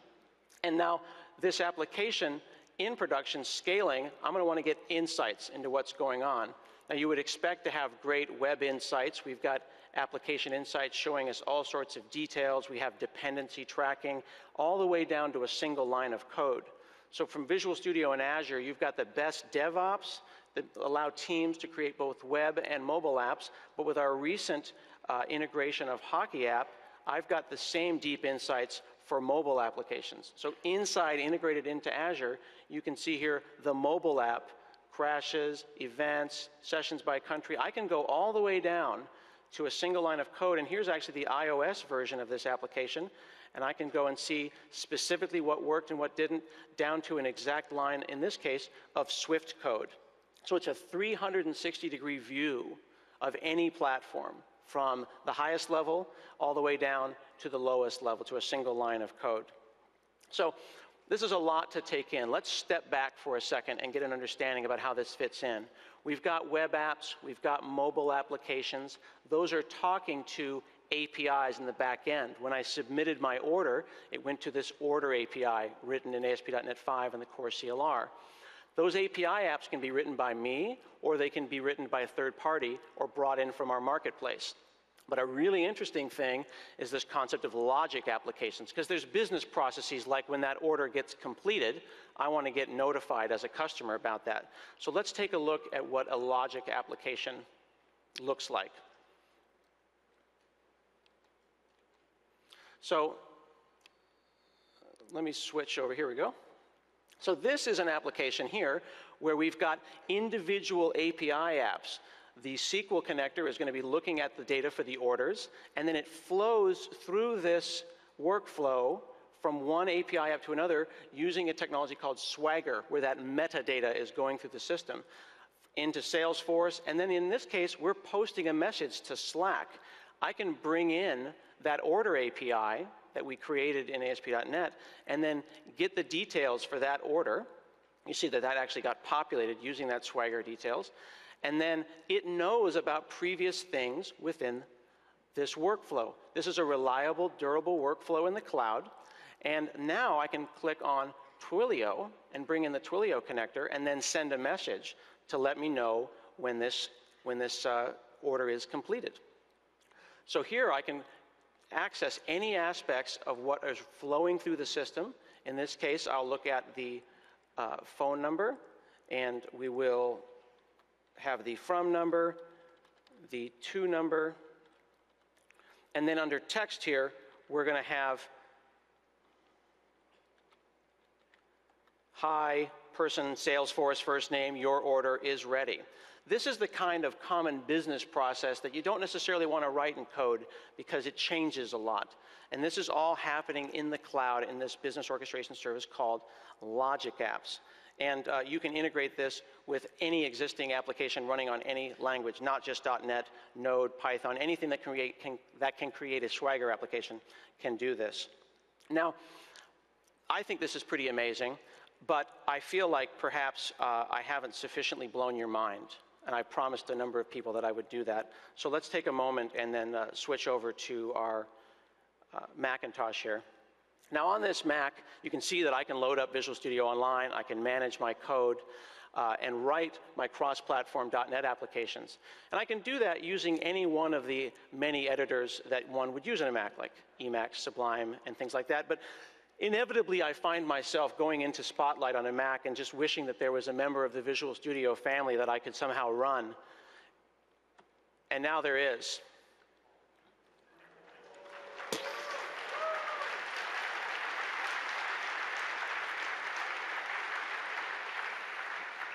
I'm really, really happy to announce that Visual Studio Code, this is a code-optimized development tool that runs natively on Windows, Mac, and Linux. It supports dozens of languages out of the box. It's a great application for all kinds of things that you're going to do that are code-focused. But it's not just a simple editor. It has deep insights into what's going on. This is the same Fabricam order details application. Here is a code peek. I can see the references. I'll go into order details. From here, I can hover over individual objects, get information about them, and help. And I get real IntelliSense, not just autocomplete. In this case, powered by the open source tools of Roslyn and OmniSharp. So this is pretty freaking amazing. I can also do things like this.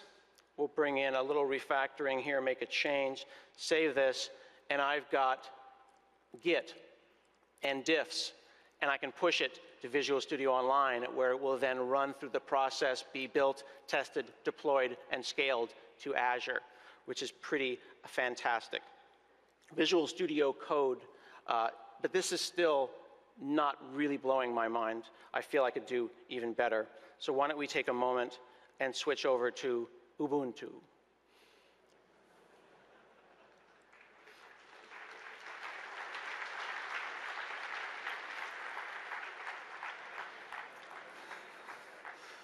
So now I'm in my application. In this case, I'm using a Mono application, and big thanks to the folks at Mono who helped us with Mono 4.01 that this demo is running on. I can now click on Debug, launch an interactive debugging session. So now I'm on Ubuntu in a .NET app doing a debug session. I've got local variables, I've got a call stack, I've got breakpoints, all in this great lightweight code editor, Visual Studio Code. This, I think, makes the point that Visual Studio is now a family of tools for every developer, and Azure is the cloud backend for everyone. And I just got a text message on my band that my 3D print is being delivered. Oh, how nice. There you go. Thank you. And now that's great. Now my Scott Goo action figure has a friend. So, woo-hoo-hoo. Thank you, sir.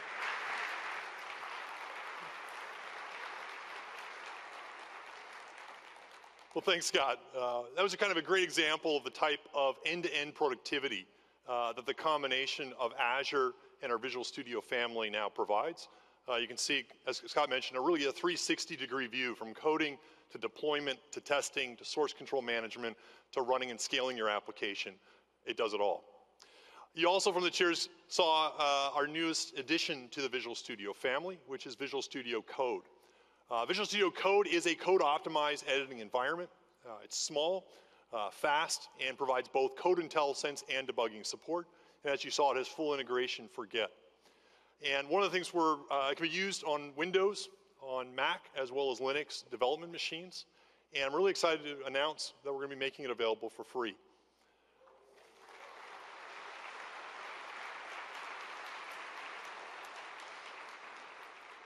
And even better, we're pleased to announce that later today, the first download of it will be available on all those platforms for you to start using.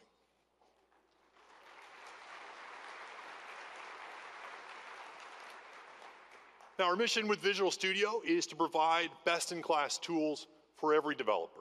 And we now have tools for developers who like lightweight code-optimized editors, as well as for those looking for a full development enterprise IDE.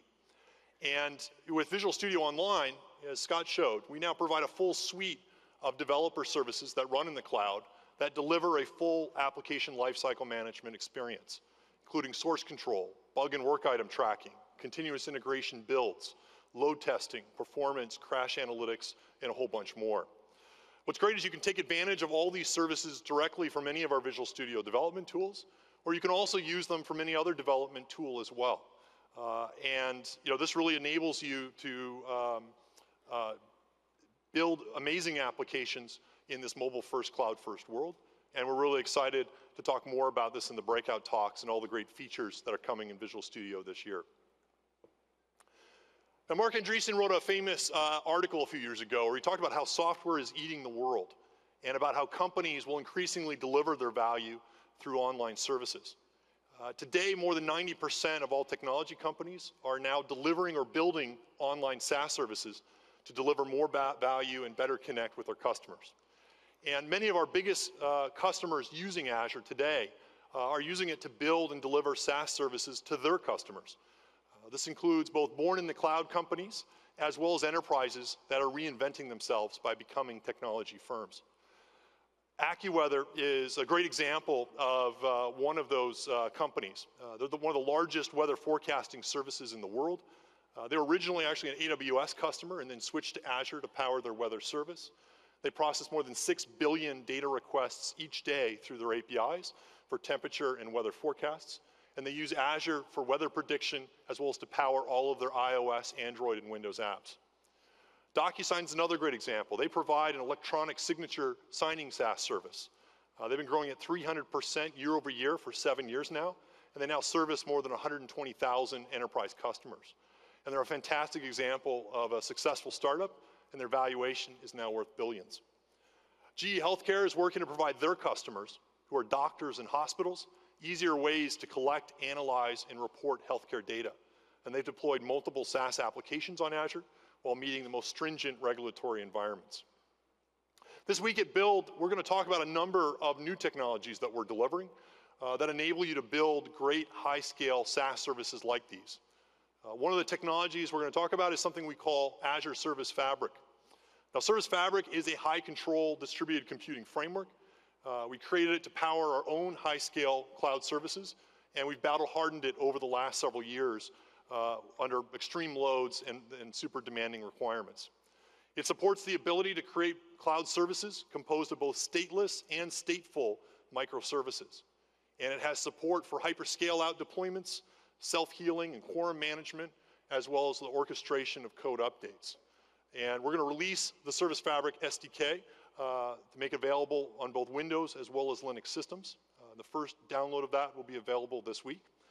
And in addition to supporting Azure, you'll also be able to use it to build great solutions that run in a multi-cloud environment.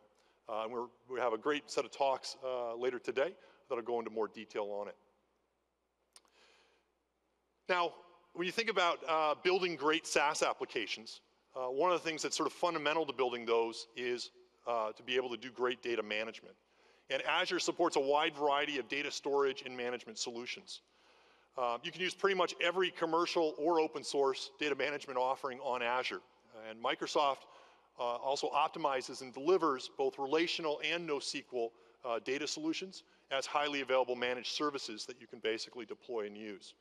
Our SQL database offering is one of our most popular offerings. It's a cloud-native database as a service.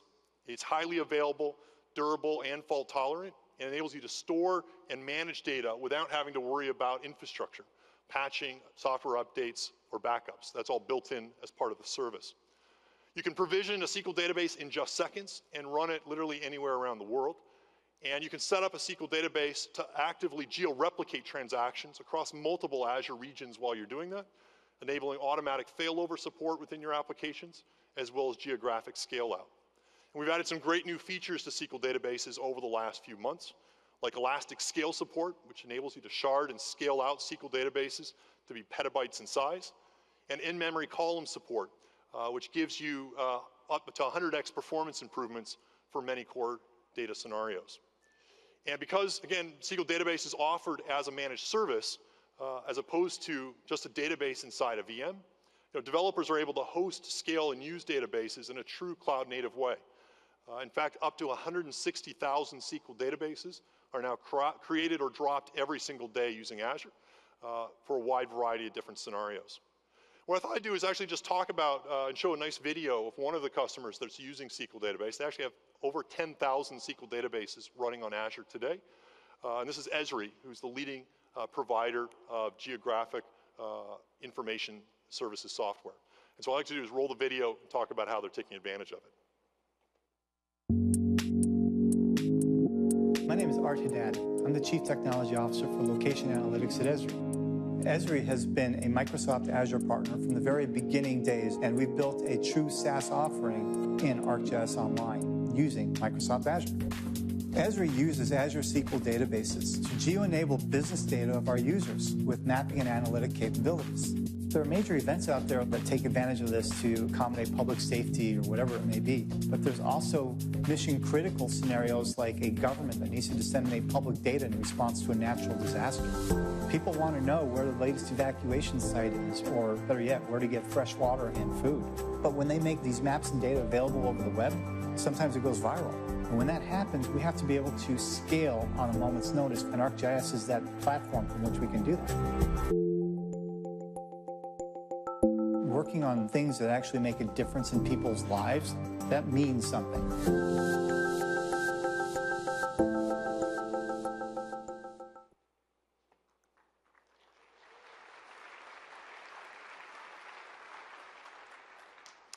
I'm excited to announce today a number of great new enhancements to our SQL database service that you can start using immediately.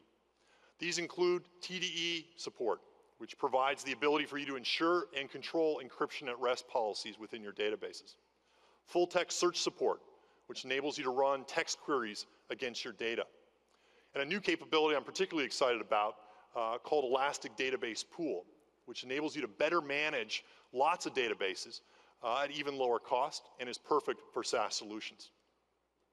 Now, one of the common challenges for developers that are building SaaS-based applications that serve lots of B2B customers is architecting for the right data model.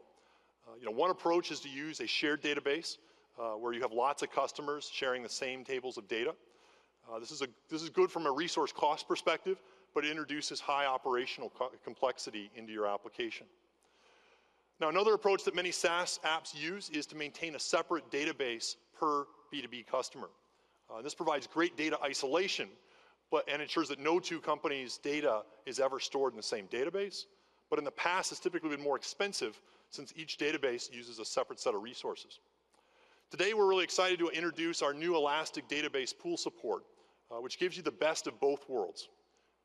Elastic Database Pool enables you to maintain completely isolated databases for each of your B2B customers, but then allows you to aggregate all of the resources necessary to run those resources or databases into a common resource pool.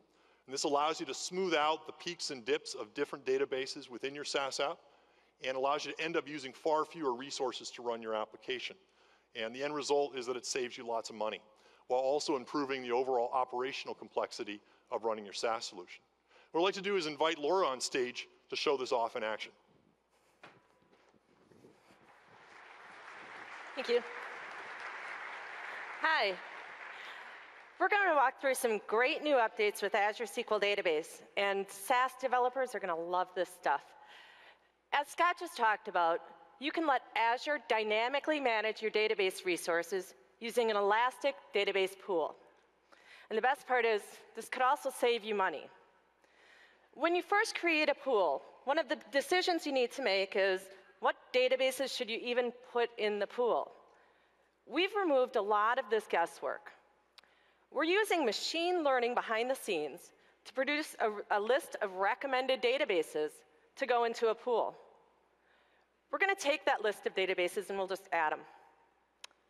We want these databases to dynamically use a pool of resources. So we have these visualizations that help us properly size what that pool should look like based on the databases that we've selected. But what's also very important is that you can specify the minimum and maximum performance characteristics of all of your databases. And basically what this means is any database can have a spike in performance, but they're not going to end up being a noisy neighbor to any of the other databases in the pool. Now you don't have to worry about what size you're going to give your database. It's S0, S3, S1. Just let Azure dynamically figure that out for you. You're going to have the best cost for your company, and you get the best application performance for your customers.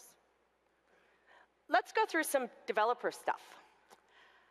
We have this report, and this is a report for the Fabricam company, and it allows franchise owners to see how their stores are performing.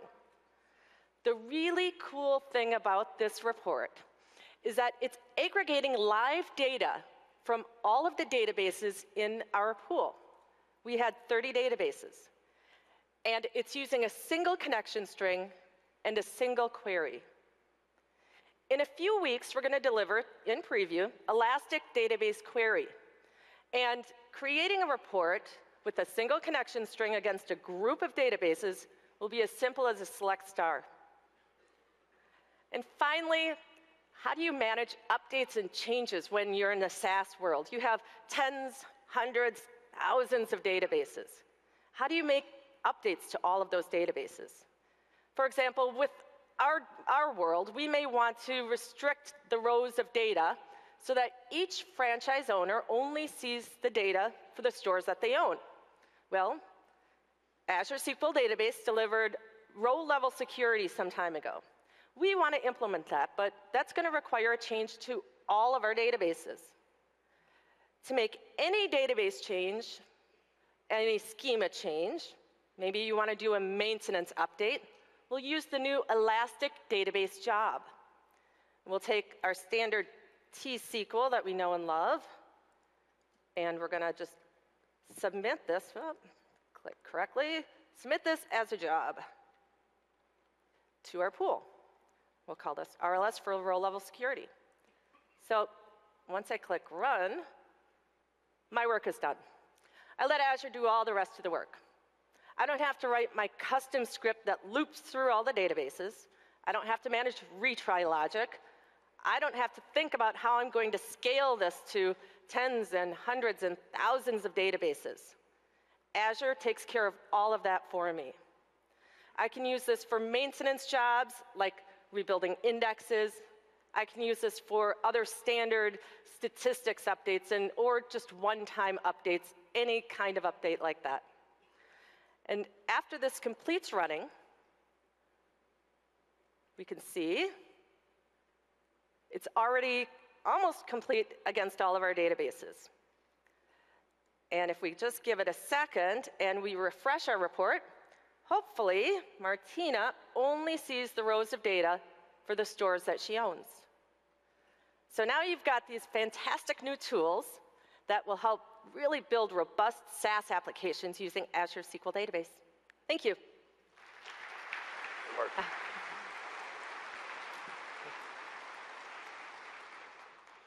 So as you can see, we're adding lots of great enhancements to our overall data story in terms of enabling you to store, operationalize data, whether it's in a single database or across thousands of them. I want to switch gears now and talk also now about how you can use analytics on top of that data. We're in a unique world right now in terms of the expectations people have around intelligent apps. And companies that embrace analytics will be much more competitive in this disrupted economy than those who don't. Your data, combined with analytics, enables you to answer business-critical questions and build much better apps. Questions like, what other products would a customer who's already purchased something from you want? What's the likelihood of a customer of yours churning? What are the warning signs you should watch out for before they do so? What is the price elasticity of your products and services? How do you optimize for that? Do you have sufficient product availability for the upcoming holiday or for a special promotion? Being able to answer these questions accurately and use that insight to improve your applications can transform your business. Now, in the past, answering questions like this was painful. Data warehouses took months to set up, and integrating analytic systems was hard. With Azure, we now provide a suite of highly engineered analytic services that make answering these types of questions easy and enables you to basically maximize the value of each byte of data that your application stores and processes. Each of these services on the slide can be provisioned in minutes, and composed together, they provide complete, full solutions. And today, I'm excited to announce 2 new Azure services that we're launching that complement this existing offering even further and make it even easier to unlock insights from data. Our new SQL database service makes it easy for anyone to set up a data warehouse to aggregate and store data in just minutes. You can elastically scale the SQL data warehouse service to store petabytes of data and independently scale compute to match whatever resources you need to process it. Our data warehouse offering makes it easy to interactively query and visualize all of the data stored within it, as well as operationalize machine learning on top of it. And I'd like to do is show a quick video of it in action.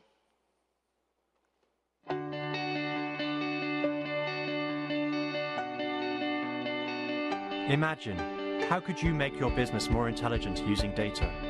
Where do the digital customers using your services come from? How can you engage them better and improve customer churn?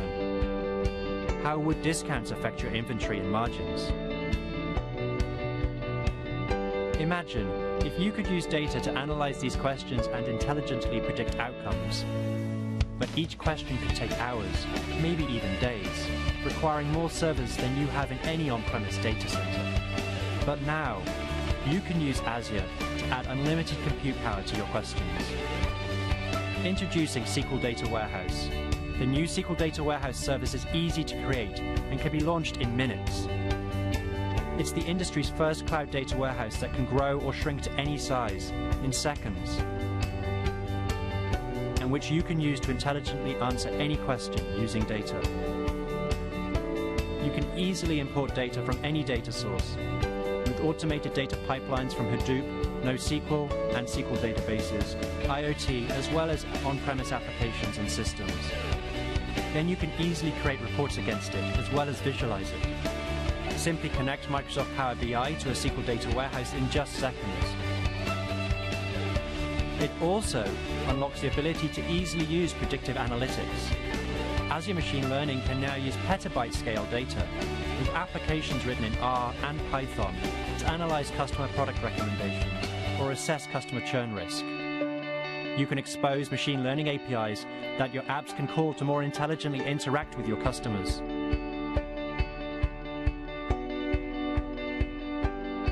A data warehouse that can scale up in seconds enables Power BI and Azure Machine Learning to tap into unlimited query power. So you can visualize and explore unlimited scenarios. The power to use data to build intelligent apps has never been greater.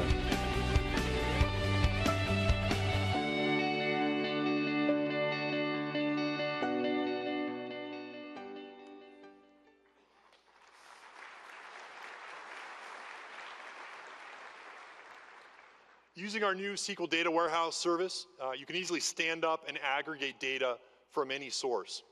You can archive data from your operational SQL or NoSQL databases.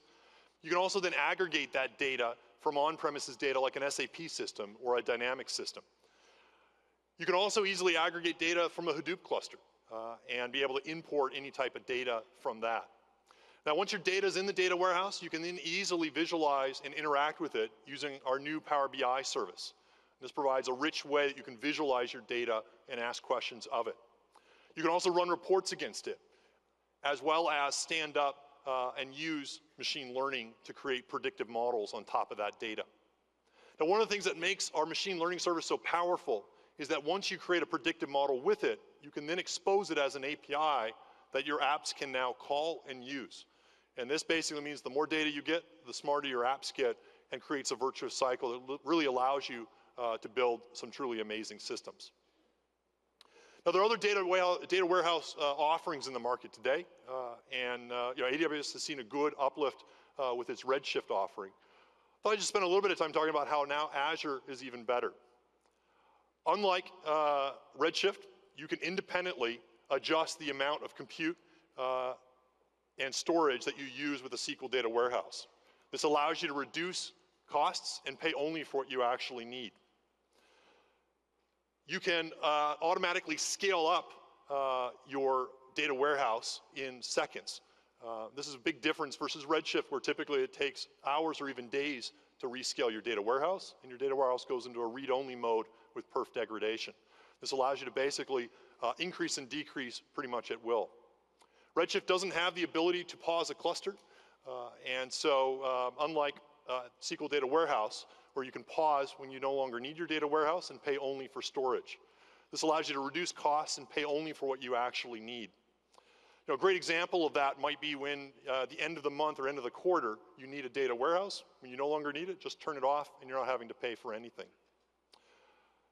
Our SQL Data Warehouse runs not just in Azure, but can also be deployed and run in an on-premises environment, unlike others. And from a compatibility and feature set perspective, SQL Data Warehouse provides a full SQL experience and allows you to build super powerful applications with ease.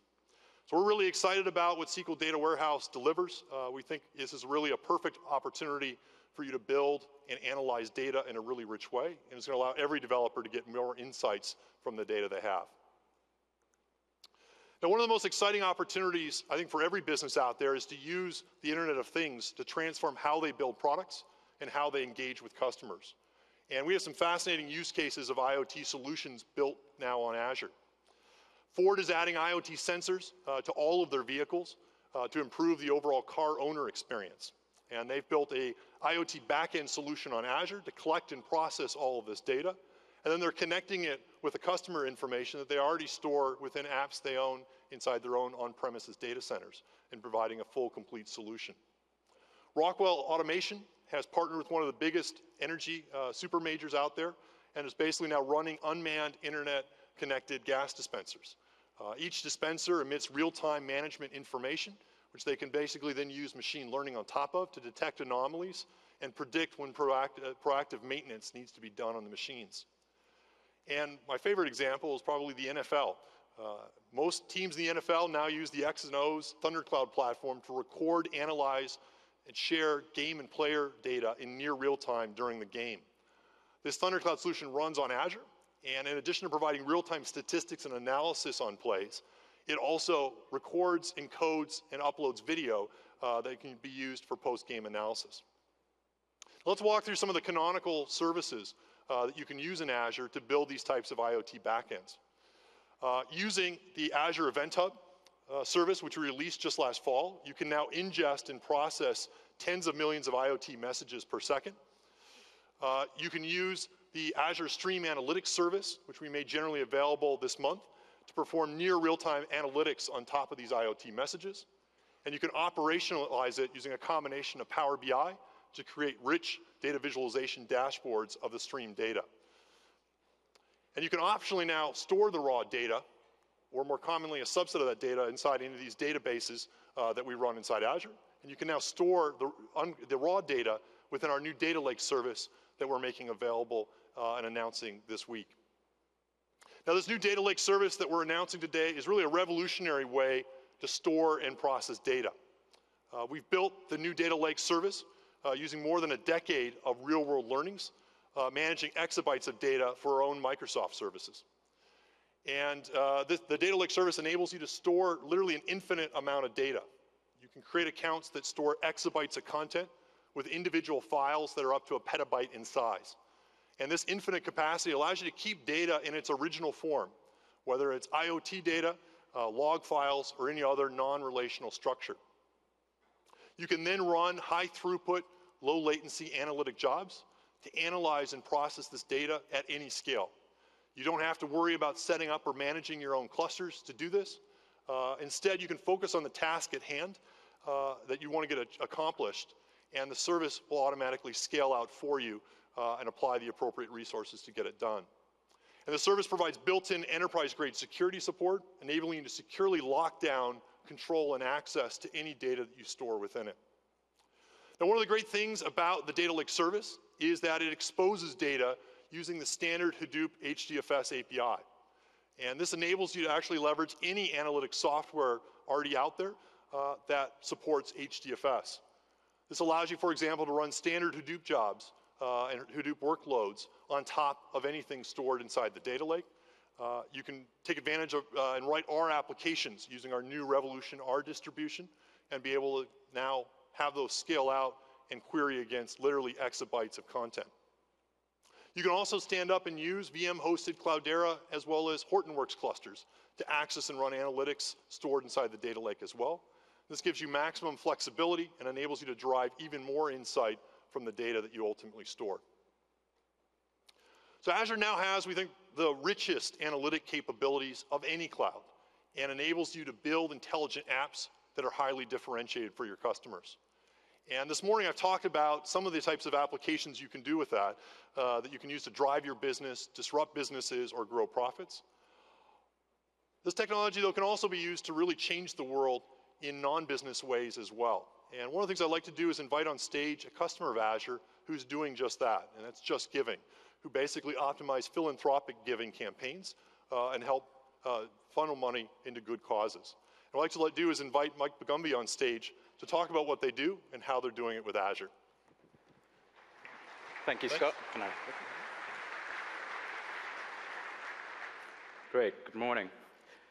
This is what I'm going to talk to you about today. This is what we've built on the platform. We call it the Give Graph.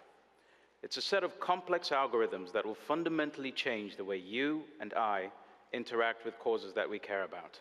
It's going to change the way we give. But to give you some context, let me tell you a little bit about our company first. We're based in the UK, and we're the largest social giving platform. We enable people to raise money and do amazing things for the causes and for the charities that they care about. Some people decide to do the marathon. Obviously, recently, people were throwing buckets of cold water on top of their head, all in the name of charity. And we've been fortunate in having around 23 million people from over 160 countries in the world do this, and they've raised in excess of $3 billion for charity and for good causes.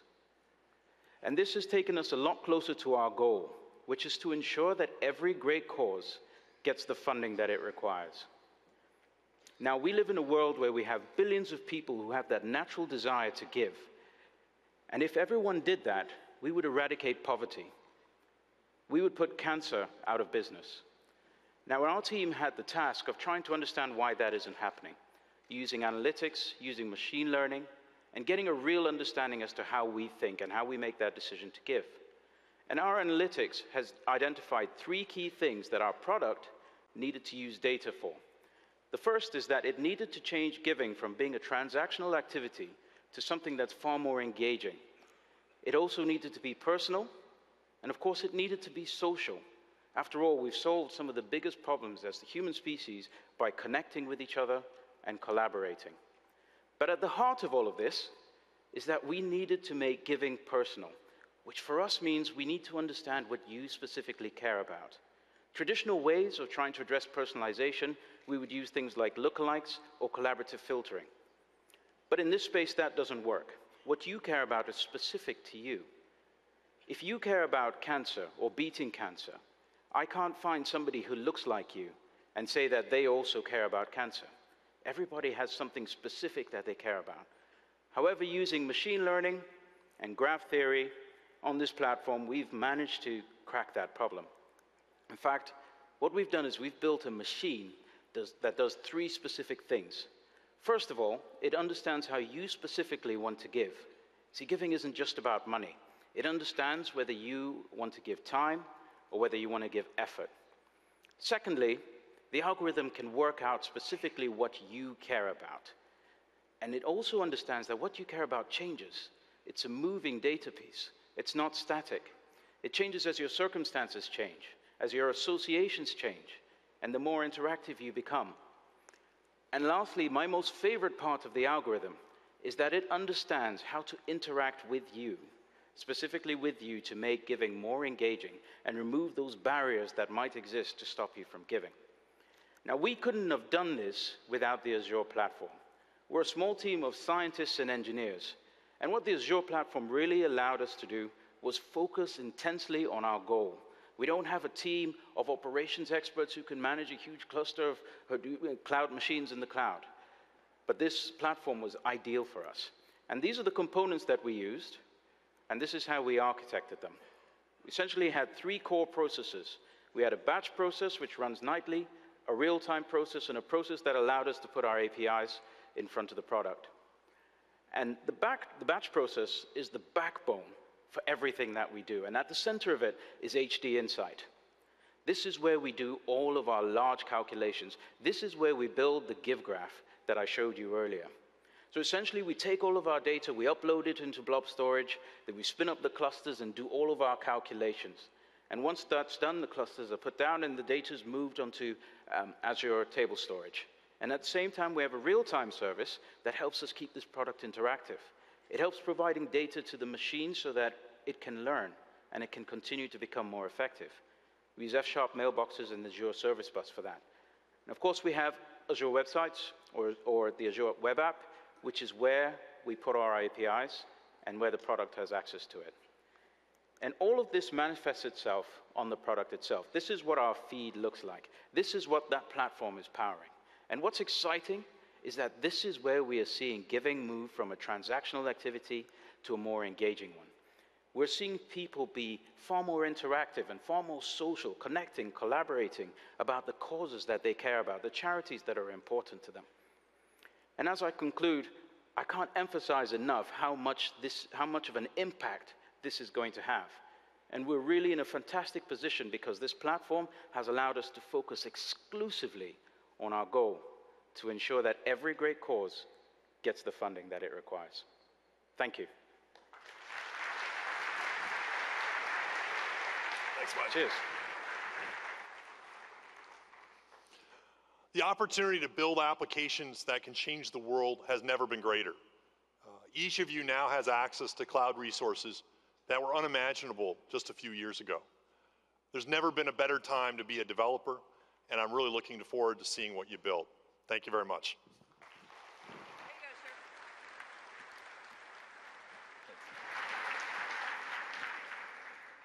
All right.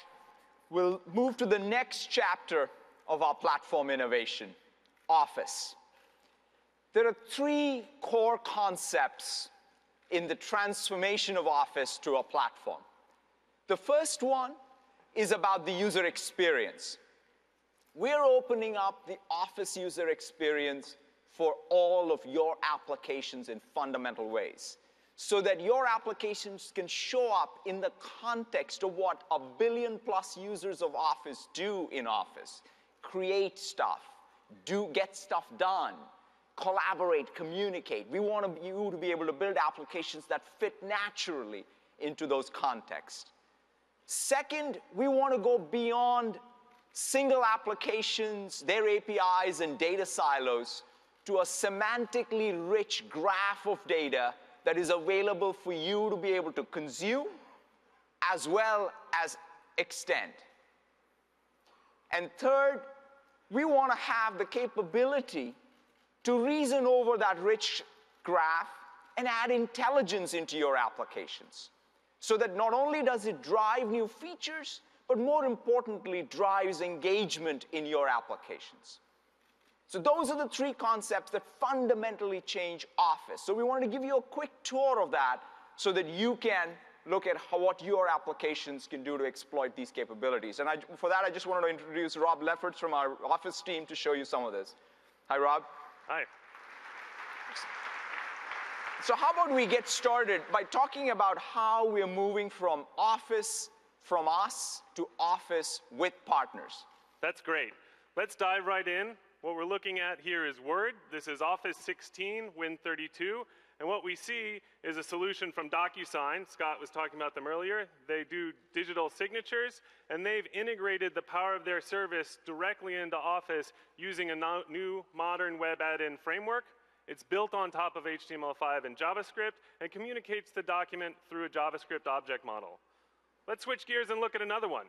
This is an add-in that we're building partnering with SAP that makes it easy for me while I'm building a spreadsheet like my product inventory information to pull information directly from SAP. This is built on top of SAP for Gateway for Microsoft. One of the great things about the new add-in framework is that it works across platforms. So let's switch over to the browser, and in Excel Online, I get to see the same spreadsheet with the same great add-in experience running in both places. It's the same add-on that goes everywhere Office goes. That's exactly right. And in fact, let's take a look at Excel for the iPad. And what we see is exactly what you want to have, the same solution hosted in Excel for the iPad, showing the same add-in running for SAP. And this will be released in upcoming months. But let me just show you how I could use that. To connect to SAP, I'll click Connect, and it does exactly what you want, which is connect to my on-prem SAP server, pull the content out, and deliver it directly inside of my spreadsheet running on the iPad. Cool. Let's talk about something very different. Let's talk about making a presentation. And when I'm doing this, I, of course, want a constant source of high-quality professional photographs that I can integrate into my slide deck. PicHitMe is a relatively new company that is building just such a service and has provided an add-in here that lets me search through the photos in those service and paste them directly within PowerPoint. And one of the key things about this add-in model is that it's a roadmap for how we're going to do add-ins going forward. So let's take a look at the newest member of the Office family, Sway. This is a tool for interactive storytelling that runs great on the web and renders beautifully mobily. And we've integrated a set of services that make it easy for me to pull in content. We've integrated with PicHit, and we will be delivering in upcoming months, live services. We will be delivering in upcoming months the exact same framework and add-in model that runs across all of the endpoints for Office. That's Word, Excel, PowerPoint, and Outlook. But let's take a look at people working in Outlook, professional users handling and managing all their email, dealing with a great deal of information. They want to stay up to date on who are all these people that we're talking to. And what we're showing here is an add-in from LinkedIn that makes it easy for me to do that. It pulls the users off the to and CC line. It shows them to me directly in the context of my email, so I don't have to leave the flow of how I'm doing my work. Salesforce has built a very similar thing that pulls from the 2NCC line, but also looks up the companies that are showing up on the mail thread. So I get to see the people and connect to them in Salesforce, but I can see the accounts, and I can drill right into the opportunities and take action from here within Outlook without leaving the flow of my work. Yeah, and it's been great to be working with the Salesforce team because they've really exploited all of the extensions we have across the entire surface area of Office, be it in Excel or in Outlook or in other areas, and built the business process right into the collaboration and communications infrastructure. And that's fantastic to see. Absolutely. Outlook is not just about mail. Outlook is also about my appointments and my calendaring. And it has all that information in a structured way. But one of the important things for me is not just being at the meeting, but getting there on time. We're partnering with Uber to build a solution that does exactly this. So here's an add-in that Uber has built that I can set an Uber ride reminder to show up ahead of time and make sure that I get to where I need to go. As we switch over here to the iPhone, what I actually see is I've got a reminder from Uber saying slide to get a ride. So I'll go ahead and do that.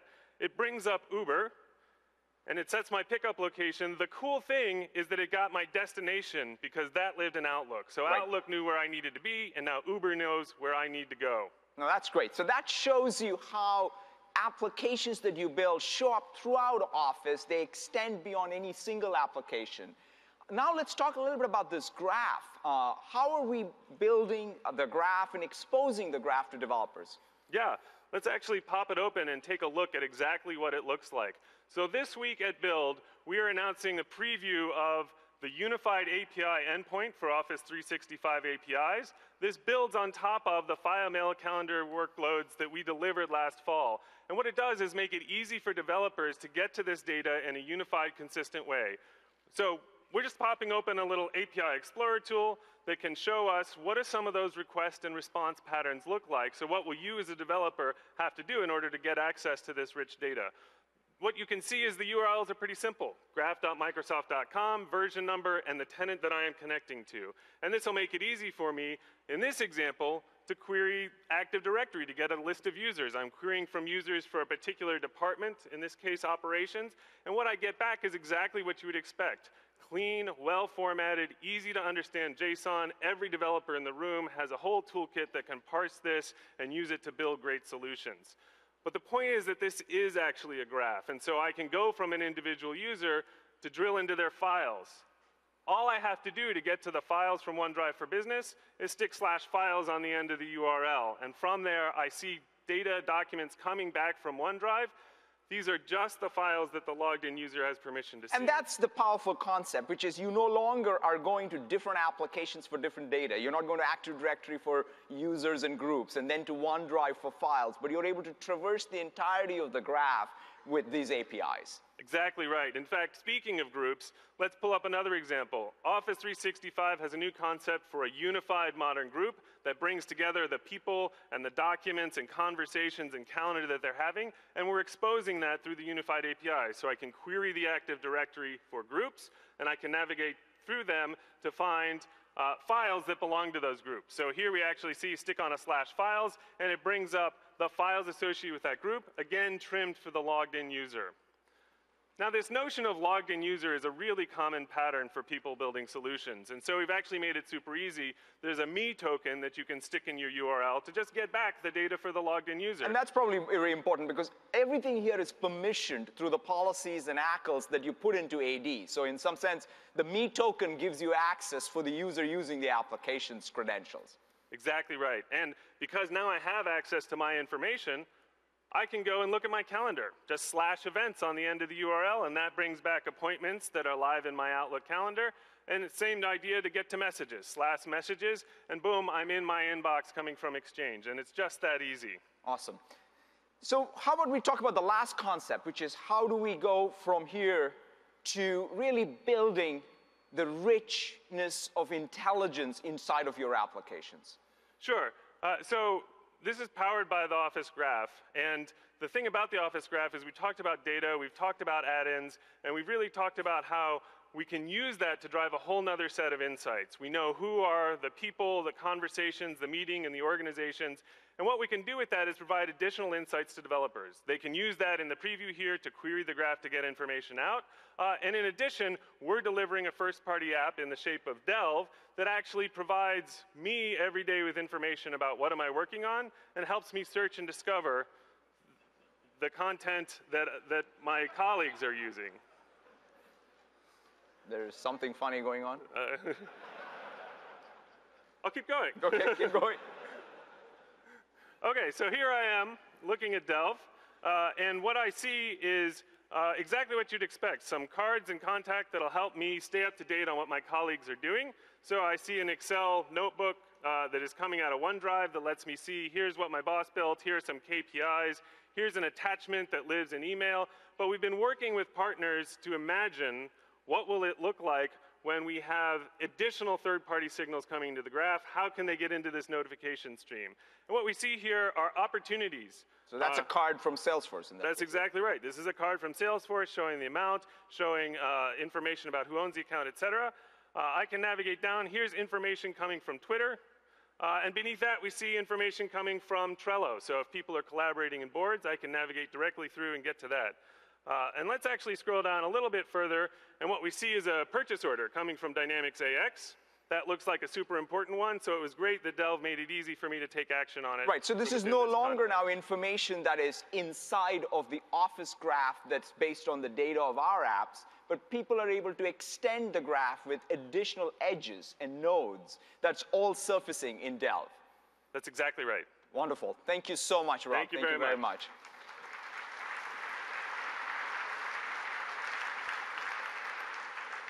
That gives you a flavor for how Office is fundamentally changing. In fact, there's one other SDK that we are launching in addition to the Office graph, which is the Web SDK for Skype, where the presence information, where the ability to embed inside of your applications video chat and messaging is now possible. So you can build a web app, a mobile app, using Skype presence information and Skype embedded inside of your apps. This fundamental change that we are making to Office, this fundamental platform shift of Office, where the users, the 1 billion plus users of Office are available for you as developers, the semantically rich graph that is available for you to consume and extend, and to drive additional engagement through intelligence, we believe is going to change the very fundamental nature of what Office is to becoming really a platform from us and from you together. I know you all waited very patiently to hear about Windows. And it's now time to talk about Windows.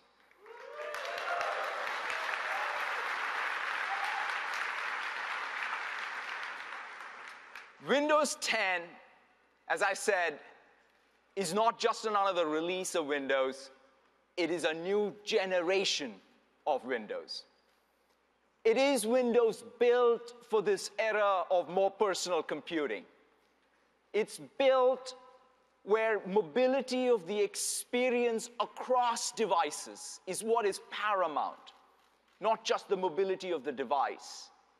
It's built such that users can interact with the variety of devices that are going to be powered by Windows in the most natural of ways. It could be touch, it could be ink, speech, mouse and keyboard, or even holograms. It is also built with a foundation of trust. When we talk about more personal, it becomes even more important to know that the data that you are giving the system is being used to benefit the user. Those are the foundational things that drive more personal computing for us. But it's just not that.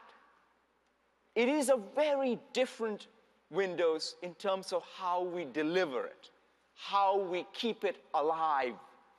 It's a service. We want to make sure that for every developer here, you have the widest, vibrant user base that your applications can target. We also have a unified platform. everything from Raspberry Pi to the holographic computer is one developer platform. That means your skills apply across all of the places Windows runs. And lastly, it's one unified store. That means the economic return for what you do on Windows spans the entire install base and the growing device family of Windows. And so I'm really excited about where we are in this journey, but I am most excited about what we together are going to do in the coming year with Windows 10. Let's roll the video.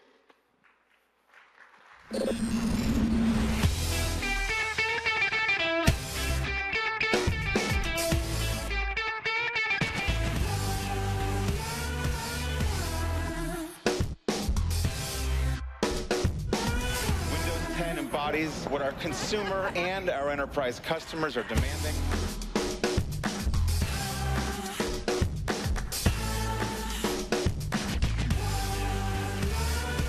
We'll be making available a free upgrade. Cortana, we're excited to welcome you to the PC.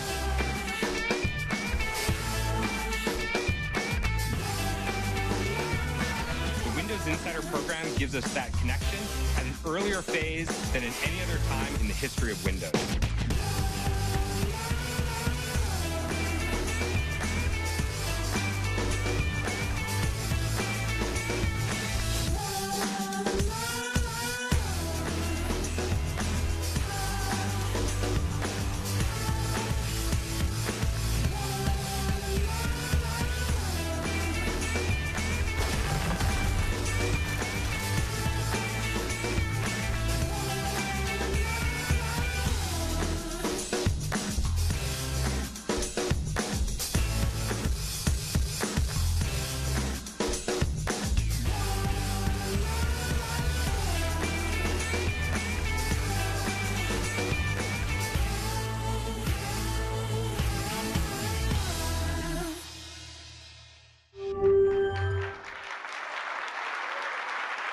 Hello, developers. It is so great to be back here at Build to talk about Windows 10.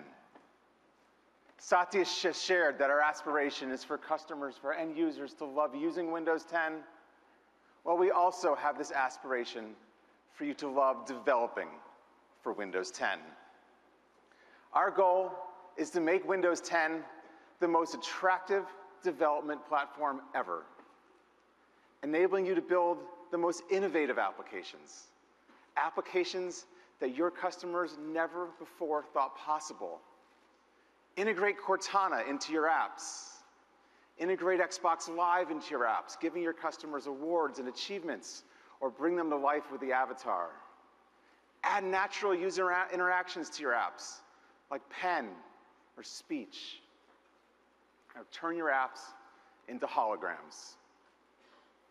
With Windows 10, we're targeting the broadest device family ever, from devices with small screens, like phones, to large screens, going beyond an all-in-one PC, to our large wall-mounted displays, the Surface Hub, to devices with no screen at all, like the Internet of Things or HoloLens. We're talking about one platform, a single app, a single binary that can run across all of these devices. When we look at the search terms in the store, and we compare what people are searching for on phones to what's searching for on PCs, we see that 40% of the search terms are exactly the same. Customers are looking for your apps in all of these places. With Apple, you choose to invest in iOS or macOS. With Google, you choose to invest in Android or Chrome OS. Windows is the only ecosystem that lets you bring your apps to all of these devices efficiently. Now, there are many ways to get apps on Windows. But let's talk about the Windows Store. Apps that come from the Windows Store come with a set of promises to the end user, your customers. For end users, applications in the Windows Store will be very easy to discover, not only within the store itself, but Joe Belfiore soon will show you how Windows applications can be discovered throughout the Windows experience. Apps from the Windows Store will be easy and fast to install and uninstall if you want, and they will never junk up your system. Commerce with the Windows Store will be convenient and trusted with a wide variety of global payment instruments. Not just the credit cards we use here in the US, but payment instruments like Alipay for China. And today, we're announcing carrier billing, not only for Windows phones, but for all Windows devices. And Windows will have the largest carrier billing footprint of any ecosystem, with connections to 90 mobile operators. Our experience with phones, so this is great for our customers that don't have credit cards, but do have phones. And this is great for developers, because our experience with phones is that in emerging markets, application purchases have gone up by a factor of 8 times when carrier billing is enabled. And now it's available across all Windows devices. The new Windows Store will offer new business models and ways to monetize for all of our Windows developers, including subscriptions, affiliate referrals, an updated advertising SDK with support for video ads and install tracking. One set of tools, one set of processes for you to reach customers across all of these devices and engage with the customers all over the planet with reviews and ratings and the other tools that are available in the Windows Store. And today, we're introducing the Windows Store for Business. Businesses and schools can customize the Windows Store, highlighting applications from the public catalog that they want to make more easily discoverable or recommend to their employees or students. And the Windows Store for Business will support business payment methods, like purchase orders, opening up a new vein of opportunity for Windows developers to engage with Windows enterprises worldwide. Now, to make all this worthwhile for developers, we know we need to get Windows 10 to be broadly adopted quickly. So we started by making it available as a free upgrade for the first year. And now we're investing in making it easy for consumers and businesses to adopt Windows 10 worldwide. And today we're sharing our goal. Our goal is that within 2 to 3 years of Windows 10's release, there will be 1 billion devices running Windows 10. No other platform version in any ecosystem is available on 1 billion devices. Current estimates for Google Play KitKat is at a little over 500 million devices. iOS 8 is lower than that. With Windows 10, there will be 1 billion devices ready to run your applications. Now, we've already been working with many of you on your XAML apps, embracing this new universal Windows platform, working on doing things that you can't do on any other platform. We're delighted to have companies like Disney, Netflix, Line, Twitter, and so many more working with us to build amazing applications for the 1 billion devices that will run Windows 10. Let's take a look at some of the work by these partners. I thought I'd start by highlighting the work being done by USA Today, which has been a great Windows developer and a great partner. Today, they have a separate code base for their phone application and their PC application. They want to bring these code bases together so they can focus on great quality and great functionality, and then take that application to new Windows devices. And so here, you see the USA Today's live tile from their new Universal Windows application. On this PC, it does great work with touch and keyboard shortcuts. The application uses our standard platform controls. So it resizes and reflows as the application is resized on the desktop. Snapping it, allowing me to do more work. Now, you can never get enough reading about Duke's basketball team, so let's go there. And you can see here the article flows great in this size window. Now, this application is also using our platform capabilities to automatically store state in the cloud. So the state of me reading this article is available on all of my Windows devices or other devices that might want to access the same state. So now when I pick up this Windows phone, I have the same binary running here, the same live tile. I run it, and the article's opening up to the exact same place, leveraging the state that was automatically shared to the cloud. One binary, one code base, all working across phone, tablet, and PC. Now, USA Today wants to bring their application to the Xbox. But we don't do a lot of reading of articles on the Xbox, so they wanted to tailor the application, filter the application down to just video feeds. So they invested 1 hour in their universal Windows application code base, and here it is running on the Xbox, filtered down to just video. I'm navigating it with the controller. Two different national parks. Navigate down and I see the same video controls that are available across the Windows 10 platform. Navigating down further in the controller and I get recommended video articles. So an investment in this one universal Windows application, they now have phones, tablets, PCs, interactive television, all covered with one code base and one app. That's cool.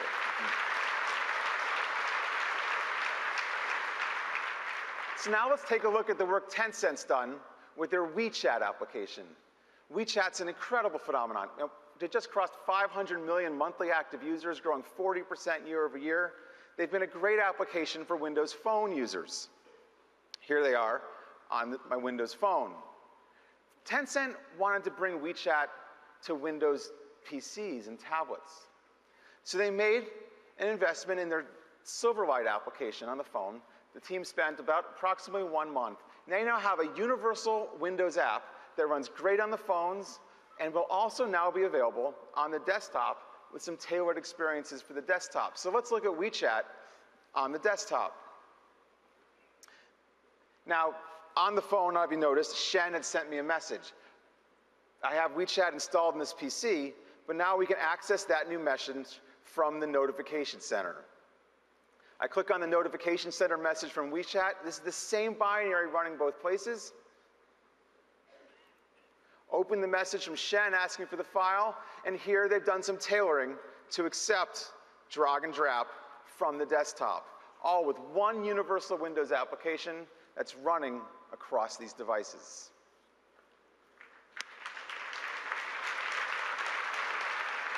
So USA Today and WeChat are just a couple of the many great apps coming to the Universal Windows platform.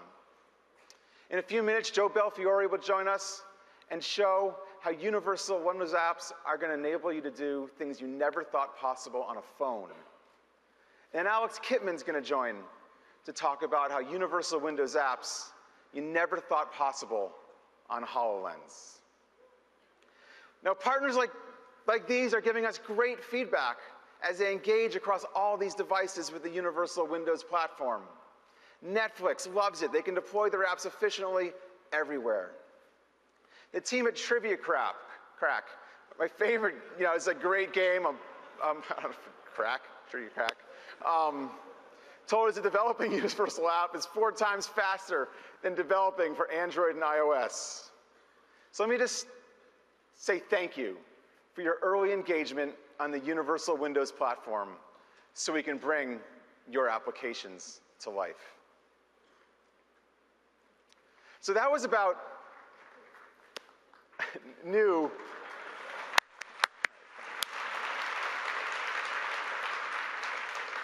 So that was all about new Universal Windows apps.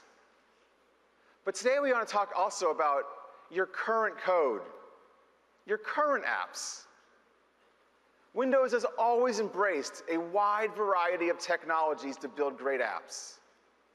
And today, we're going to announce 4 new ones. 4 new ways to leverage your existing code and skills. 4 new ways to reduce the cost and effort, making it easy for you to bring applications to the Windows Store. 4 new ways to delight 1 billion Windows 10 customers at home, at school, and at work. Let's start by talking about the web. Now, many of you have websites that provide great functionality to your customers.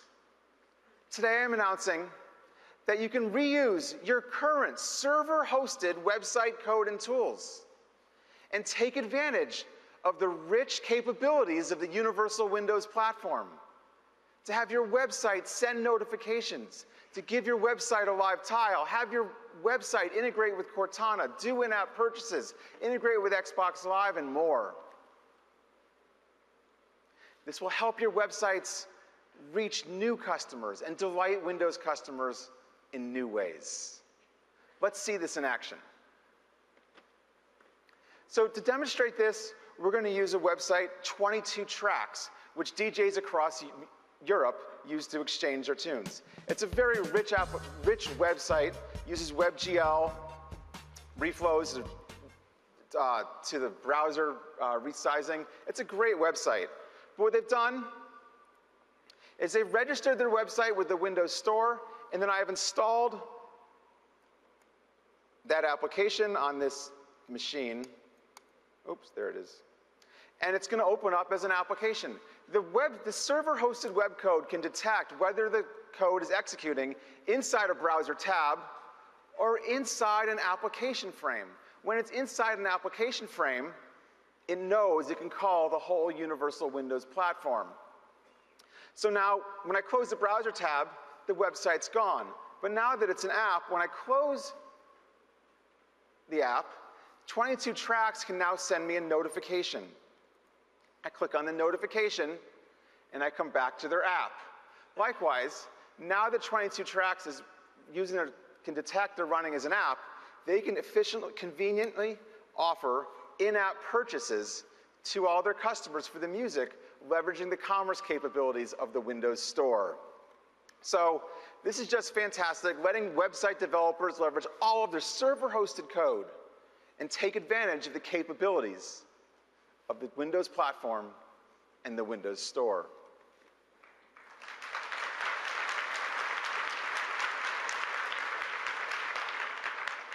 So now the second technology I want to announce today to enable you to bring new applications to the Windows Store is actually the most popular technology within the Windows development community: .NET and Win32. There's over 16 million .NET and Win32 applications being used every month in the Windows user base, ranging from some amazing games to some of the most important line of business apps used worldwide. This is a testament to the great work being done by Windows developers. So I'm so excited to announce that we will be adding support for bringing your .NET and Win32 apps into the Windows Store and take advantage of all of the new Universal Windows Platform capabilities.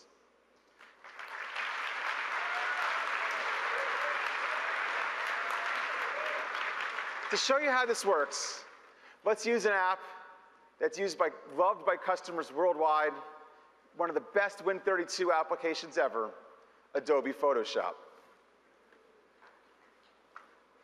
So here you see Adobe Photoshop elements in the Windows Store. Now, I shared earlier the promise the Windows Store makes to end users, that applications will be very efficiently installed, uninstalled, and will never junk up your system. We know, though, at the same time, Win32 applications can do anything to a Windows system. So we've learned from AppV, our enterprise application virtualization technology. We've adopted it for the Windows Store. So now, Win32 and .NET applications come down from the Windows Store, and they run in an isolated way from the rest of the system, so we can deliver on that promise to end users to deliver a great end user experience.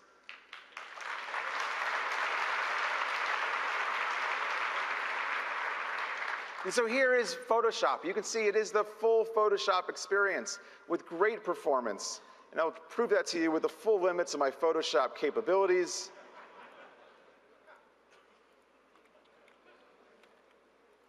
Helping Scott out here. So there you go. But all come down from the Windows Store.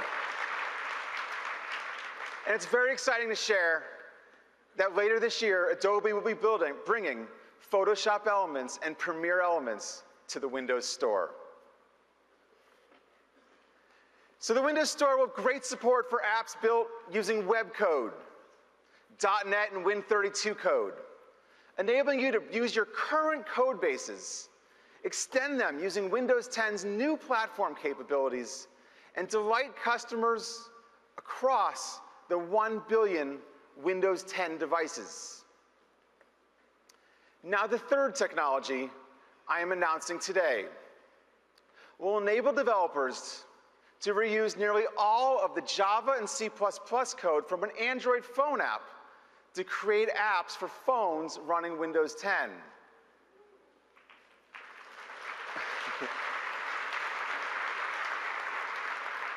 To make this possible, Windows phones will include an Android subsystem where an app can be written that takes advantage of the Android code, but also the extensions you would write in the Windows platform to really delight the Windows user.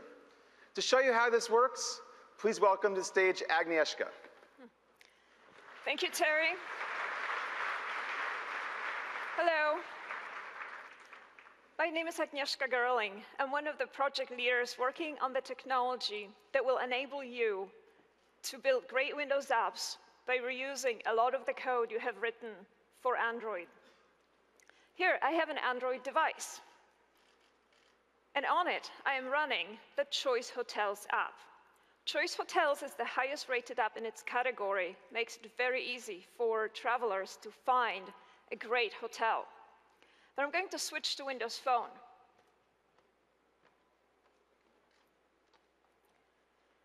On this Windows Phone, I am also running the Choice Hotels app. This app is reusing the code you just saw running on the other device. I'd like to look for hotels nearby.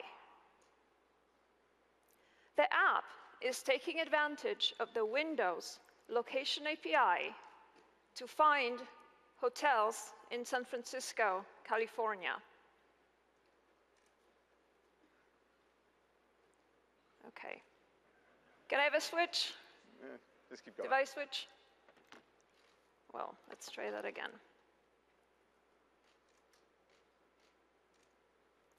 Okay, we switch. All right, as I scroll through the results, you can see that the Windows graphics and touch just work, and the app is running smoothly.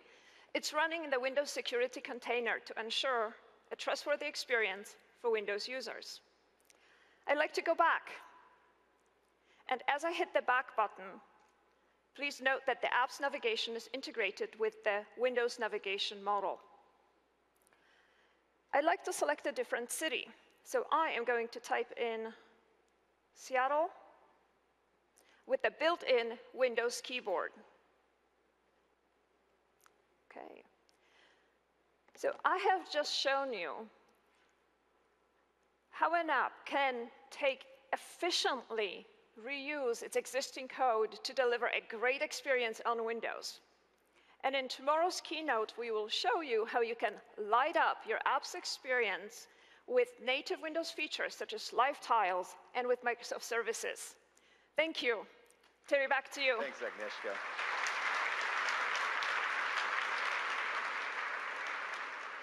So Windows 10 is going to enable you to reuse your web code, your .NET and Win32 code, your Android, Java, and C++ code to build amazing new applications.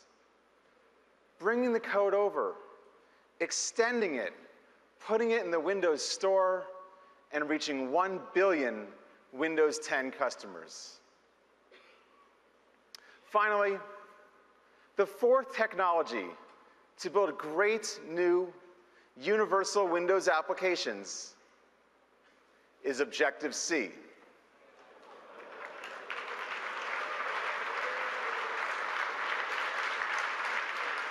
So today we're announcing that you will be able to compile the same Objective-C code that's being used in iOS applications within Visual Studio on Windows.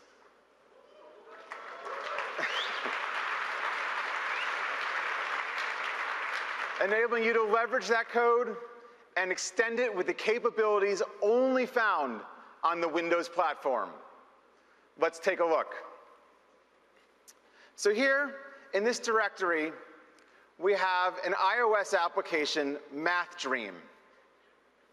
You can see here the Xcode project file for Math Dream. You can see the nibs and zip files for the UI. You go into the classes directory, you can see the .m files for the Objective-C. Using the toolkit we're announcing today, we've converted the Xcode project file into a Visual Studio solution. So let's open it up here in Visual Studio. You can see full support for this Visual Studio project's Objective-C. Great syntax highlighting support that you'd expect from Visual Studio, including highlighting all of the weirdness of Objective-C.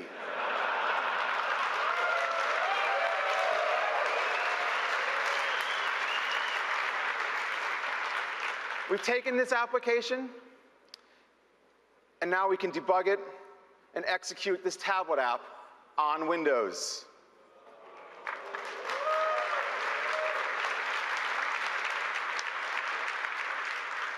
You can see that this is a relatively sophisticated app that uses UIKit, uses core animation on Windows.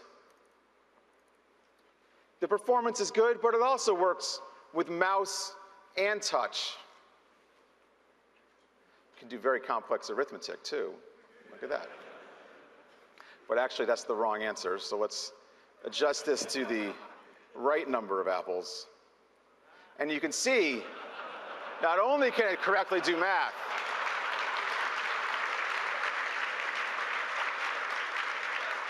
but this application has been extended to offer me an Xbox Live achievement for doing the proper math equation.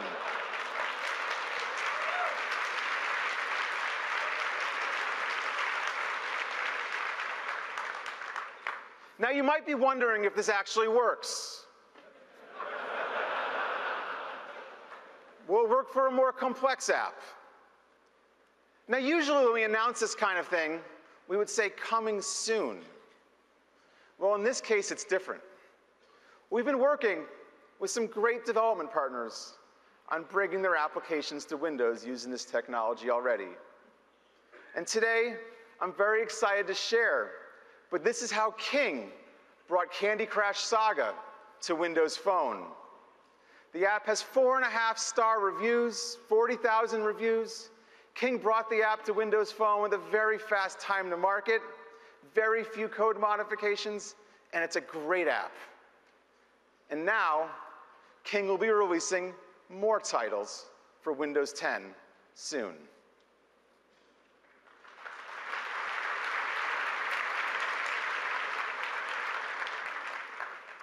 So 4 is not enough.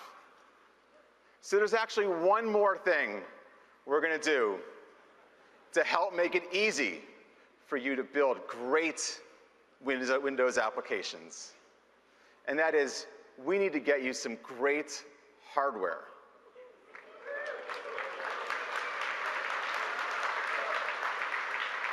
So we're going to start today by giving everyone here a brand new HP Spectre 2-in-1. This is a great device.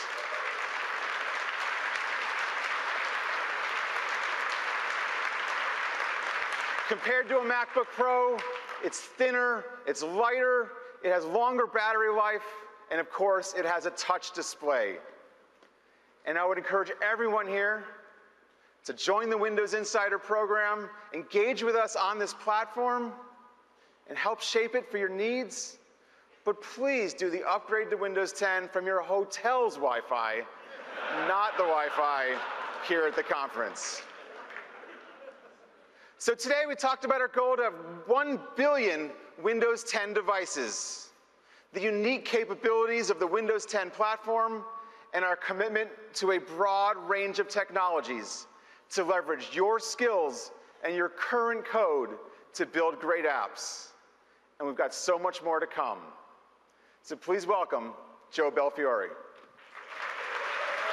All right. Good morning. Hello. It's nice to be here at Build with all of you. So you got a chance to look at how the Universal Windows Platform is going to enable all of you and tons of other developers to build great, compelling apps. And what I'm here to do, as Terry said, is to talk about how we're going to enhance the Windows user experience so that end users on lots and lots of devices, but in particular, I'm going to focus on the PC, how end users will be able to discover and engage with all of the apps that you and we write. We know that great technology for building apps is just part of the story. You need users to engage with them. So I want to show you some of the work we're doing that's going to make that possible. And then I'm going to wrap up with one more cool demo of how the Universal Windows Platform enables new devices and new kinds of actions on devices. So let me just jump right in and get started. So I have here a very recent build of Windows 10 for the PC, and I'm going to begin on the Start menu. I want to show you some of the work we've been doing to continue to tweak the design and improve the visuals and the interaction. So you'll see what I've got here we think is pretty close to what we expect to have when we're done, although of course we're going to continue to take feedback from our insiders. You'll notice there's new beautiful live tile animations that help draw people's attention to the apps and the app data for the things that they've pinned. You'll notice we've cleaned the layout up a bit. For those of you insiders who kind of surprised us with your enthusiasm for Windows 7's Aero Glass, you'll notice the translucency here is the blur effect that you saw in Windows 7, so we're trying to bring some of that feel back. We've got the most used apps here. We're putting File Explorer, Settings, Power, All Apps at the bottom. We're bringing jump lists back in, so you can see here's File Explorer with jump lists, and this will work for other apps as well. Thank you. But the thing I want to sort of focus on a little bit is this space right here, where in this case, I haven't installed an app for a little while. So the system is going to give us a smart suggestion for an app in the store that is going to be one that's suitable for me. As I'm using my PC, on the client, we know which apps you're launching and which apps you're installing, and so we're able to communicate with the store and bring down suggestions that are personalized for you to help users learn about great new apps that are available for them to try out on their PC. And as time goes by, we reuse that space in a smart way to help script the user's discovery of apps first, but then their engagement later. So if I've installed an app, as you see here, for a little while that space becomes the recently installed app. The user can find the app, they can revisit it, and if they use it enough, it'll move its way up into the most used section automatically. And of course, at any time, the user can drag from left to right to take any of those apps and pin them as full live tiles. So think of this as the user's life cycle of discovery and engagement and reuse, which we're trying to script right into the Start menu. There's a whole other area that users are engaging with where we want to bring some beauty and new ideas for how they can get value out of their PC experience, and that is the lock screen. So I want to show you some of what we're doing on lock to help users discover and engage with the value in the Windows ecosystem. So imagine you're a user and this morning you wake up and you turn on your PC or your tablet and you get this beautiful lock screen. Well, in this case, you're using our Windows Spotlight feature, which you could choose to use or not on your lock screen, and it provides a service-driven, personalized stream of information on your lock screen for you. And so maybe in a week you'll wake up and your screen looks a little different. In this case, you say to yourself, man, that is a beautiful and striking image. You're so enthused by it that you move your mouse to the upper right, click on the hotspot, like what you see. And here's a place where you have the opportunity to train our service on which things are interesting to you.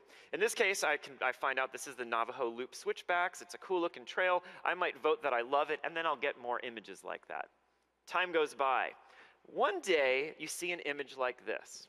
Now, this is because we are able, as I said, to understand on the client what your use of the PC is and communicate that data to the service to give personally relevant suggestions. And so I want you to imagine a user who's had Windows 10 for 6 weeks or 8 weeks, and they haven't used Cortana yet. They haven't tried it out. And because they haven't tried it out, our service is able to provide the client with a set of options that we can display to help users learn about, discover, and engage with value in the Windows ecosystem. And in this case, you see the image that's suggestive of Cortana. There's a few more hotspots to give you more information. If you click in the upper left, we'll give you a preview of what the Cortana UI would be like. And you could click Give Me a Try, then unlock your PC. We'll reveal the Cortana user experience, and now you can try it out for yourself. Keep in mind, this is personalized, and it's informed by what you do on the PC. So if you're a power user who's been using Cortana, you're not going to see this. Imagine time goes by. You get more beautiful images. Your desktop PC or your tablet always feels fresh with all this great stuff. And then one morning, you might see an image like this. As a tablet user, you maybe have not tried out all the capabilities of your tablet to do stuff like beautiful artwork using the pen. And in fact, here's an app that gives you that kind of benefit that you haven't used so far. And there's a few extra hotspots to help you learn about it. When you click in the upper left, the Fresh Paint app that's in the store is described. And at any time, you could choose to click Get It Now. Your PC, you'd unlock your PC, jump right into the store, and then you'd be able to install the app and try it out. And then a few days go by, and you're back to seeing your beautiful images. We call this feature the Windows Spotlight, and it's optional. Any user can turn it on with their lock screen and then get the value of learning about new things in the Windows ecosystem in a way that's tailored for you, and also get this beautiful stream of images on your lock screen. So that's another way that we're going to help users find and discover value in the Windows ecosystem. Okay. I want to show you yet another part of our user experience that we've continued to evolve with feedback from our insiders, and which has a lot of relevance to users discovering and engaging with apps. That's Cortana. So of course, we've done lots of demos of Cortana. I'm not going to go through the end user features of Cortana, but I want to show you a couple of ways that Cortana will assist with engagement. I should quickly point out there's some new UI that we have for Cortana that you all haven't seen yet. You'll be getting this in a flight coming up soon. Over here, I have access to the Cortana home.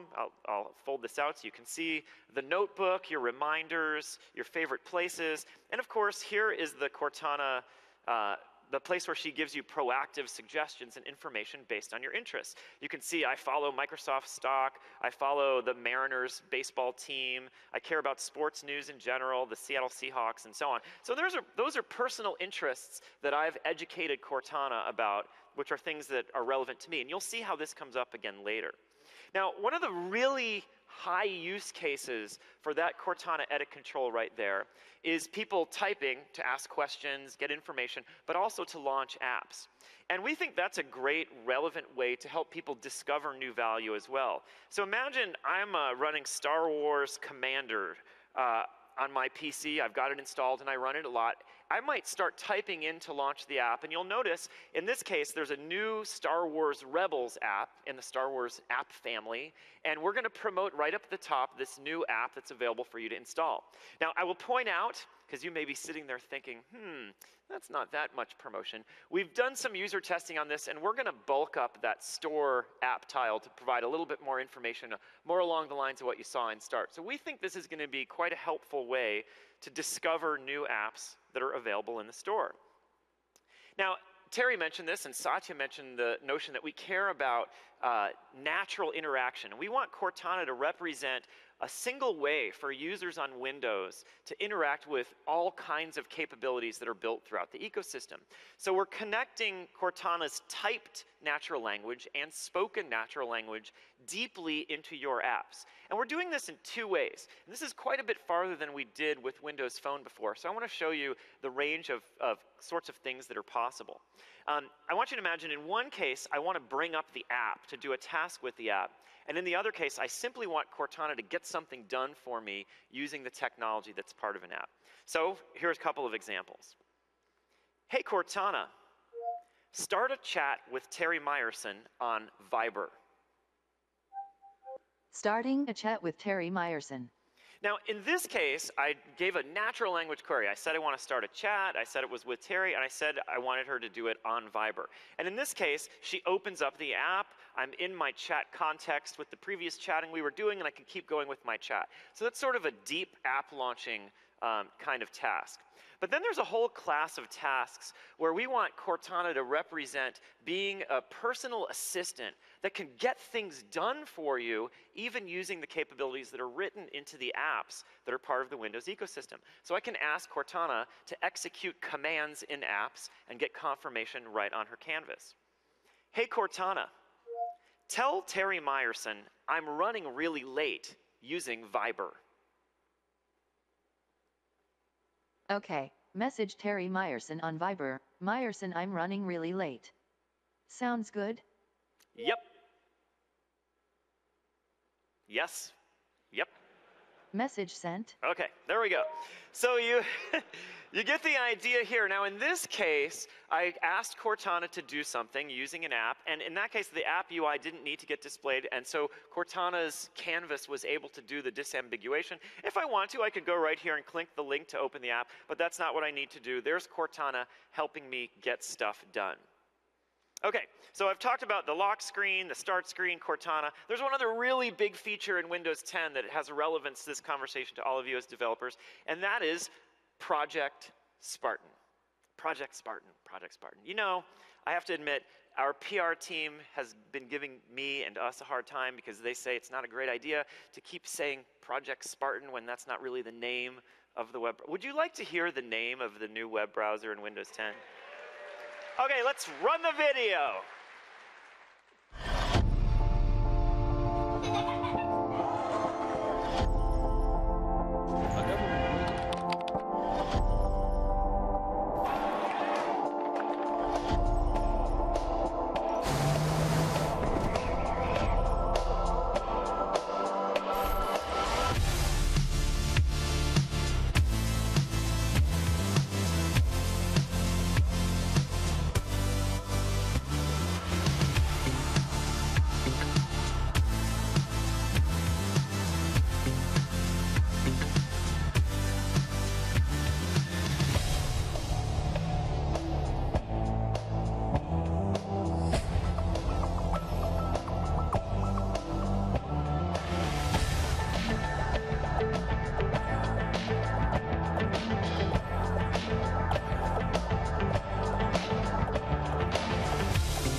Microsoft Edge is the browser built for Windows 10, and it'll be available on the widest range of Windows 10 devices. And for us, the name refers to the idea of being on the edge of consuming and creating. It refers to the developer notion of being closest to the modern capabilities of the web. And so it is a browser that end users will think about for getting things done. For things like note-taking on the internet, for a great way of reading and consuming content. And it's a browser that has Cortana built in, so it learns the things that you care about and helps you get things done. I'm not going to go show any of that stuff. We've shown that before. As developers, there are a few reasons that you're going to care about Microsoft Edge. You're going to care about the blazing fast core technology that's inside it, and you'll hear more about that in a talk tomorrow. You're going to care that we're writing it as a universal Windows app, proving out the platform. And you're also going to care because we're going to make it help users discover and engage with your apps and your sites. So let me come over here and show you some of what we're doing there. And I'm going to come down here to the E icon on the taskbar, which now has a completely different and better meaning than it has for a while, and open up Microsoft Edge. Now, the first thing that I want to show you that's new is the new tab page that we're adding to Microsoft Edge. Today in IE, the task of starting a new tab and starting new web browsing happens over 1 billion times a day. So this is a heavily used piece of UI. And you'll see here how we're going to take advantage of Cortana's presence in the browser and understanding of you along with an understanding of value in the ecosystem to give users a great way to start their web browsing experience or to discover other things. So you can see, of course, I can type to enter a web address or do a search. Up here are my top sites. And in some cases, there's an app available for these sites in the store, so we make that discoverable and available. As I scroll down, you'll see here's some featured apps that we're showing. Here's a lot of news stories that are relevant to me. In fact, my sports favorites that you saw in Cortana and my stock watch list in Cortana, those are represented right here in the new tab page. That's an example of Cortana helping to compose this in a way that's useful to me. So that's new tab. And we've been testing this a ton, and we're optimistic about its opportunity to help people discover and connect with work that you all do on the web and in apps. Now, there's another big thing that we're doing in Microsoft Edge that has huge relevance to you, and that is enabling users to engage with your sites and give you a shot at starting to write some web code, which you may put into an app, via web extensions built into Microsoft Edge. So I'm going to show you a couple of web extensions. This is HTML and JavaScript, web extensions using web standards that people have been writing for Firefox and Chrome for quite a while. We've grabbed a couple of these from Chrome with just a few minor modifications, and we're lighting them up right in here in Microsoft Edge. So the first thing, how many Reddit users do we have? Yes? Come on, you must be Reddit users. For those of you who are Power Reddit users, maybe in some of the other browsers, you've tried the Reddit Enhancement Suite, which modifies the markup on Reddit to make it easier to find images and scroll pages. Well, we've brought that to Microsoft Edge, as I said, with just a few changes. So as I scroll down here, you'll see the web has been altered via this little paw print here that I can use to expand, and his little pink nose just kills me too as I look at this cute image. Is that a cat or a mouse? I don't even know. And as I scroll down here, you'll see the never-ending Reddit modifies the page to continue to expand it as we go. It was virtually no work to take this from the Chrome extension store and run this. This is standards-based, HTML and JavaScript, just running here as part of an extension. Now, another example, which certainly matters in terms of user engagement, up here you'll see we've added a Pinterest extension to the browser toolbar. And when I click that, this is going to interact with the markup on the page to show all of the images that were generated by the Reddit Enhancement Suite. And now I can find tons of things here that are incredibly cute that I might pin to one of the many Pinterest cute animal boards that I know all of you keep just for this sort of thing. So with Microsoft Edge and the new support for these extensions, you'll see how we're going to enable people to discover and engage with code that you're propping up on the web. And as I said, of course, you could bring that into an app as well. So you've seen, for engagement, the start screen, the lock screen. You've seen Cortana and Microsoft Edge all helping people discover value in the Windows ecosystem. But now what I'm going to do is change gears and talk about how the Windows platform and universal Windows apps make devices more valuable to end users. In general, we have a vision and an idea that the Windows platform and apps written for it should be able to flex to different screen sizes and different input methods, not by writing separate code, but by having a platform that's smart enough to do it. In fact, even dynamically on the same device. And we call this feature Continuum. It's a promise to end users made along with our OEM partners that devices can flex. So I want to show you some of the ways that Continuum is evolving, and I want to show you some of the ways that your apps can light up a great Continuum experience. I'm going to start with an 8-inch tablet.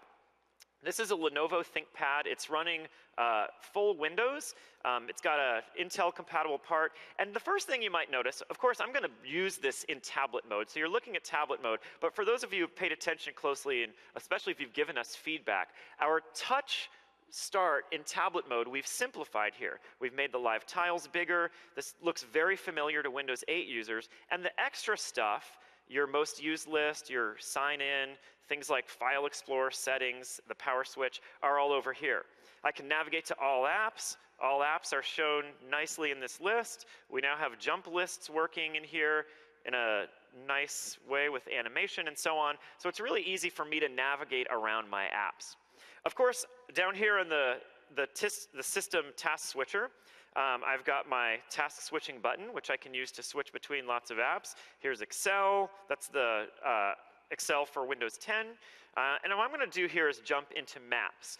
And I want to do some navigation in the Maps app here, and I want to show you how this will scale to a more full PC-like experience. So here I am in my map. I'm going to go up here, choose the Favorites menu, and down here in this panel on the bottom, we're first going to navigate to New York City. And I want to point out that the system UI now includes a global back button. So I'll hit the back button. The app navigates back, and now we'll navigate to Tampa. Now what I'm going to do, I want you to think about me using this in a very natural, touch-friendly way. But now, since it's a full PC, I'm going to bring it back to my office, and I'm just going to dock it in here. And when I do, I want you to notice how the Maps app experience changes to adapt. The panel that was on the bottom when I was in portrait mode is now on the left side. And in fact, when I restore this window, I've now got my Excel, I've got my PowerPoint, all here running in a familiar way with windows that I can minimize and restore in PC mode. So that's an example of Continuum really helping me flex on a small tablet. The next example I want to show you that's new is here on this Surface Pro 3, where I have a rich, complex Win32 app. This is Autodesk's Maya. It's a high-end, heavily used, very popular 3D authoring app. And if you notice the UI, I've got lots of toolbars and palettes. Down here, I've got the timeline where I might edit animation of my 3D character. But imagine I'm an artist, and so I might use this docked with a big screen keyboard and mouse. I might use it like this. But sometimes I'm going to remove the keyboard entirely and use it like a tablet. And in this case, here's a Win32 app responding to that change in state in the system and adapting its UI. And now I can use touch, or I could use the pen to be able to do things like mark up right on the character. Maybe I'm now going to be in this mode where I want to take notes for people on my team, share my thoughts on the character. The app flexes to take advantage of the use of the pen and touch as opposed to mouse and keyboard, and in that case, using Win32. Now, I have one last thing I want to show. Thank you. I have one last thing I want to show. So far, we've shown this Continuum feature working with our shell and with apps on the PC and watching the PC device flex across these form factors. But we have a vision that not only the PC can benefit from flexibility in use of input devices and screen sizes, so too can the phone. And so today we're excited to show for the first time Continuum for phones built into Windows 10. So let me give you a look at how that works. So over here, I should point out, we need new hardware for this, and I don't have that hardware working today. In fact, we're going to try a demo of that at a session on Thursday. So you're seeing a simulation. What I'm going to do is connect my phone, and let's see, get this going.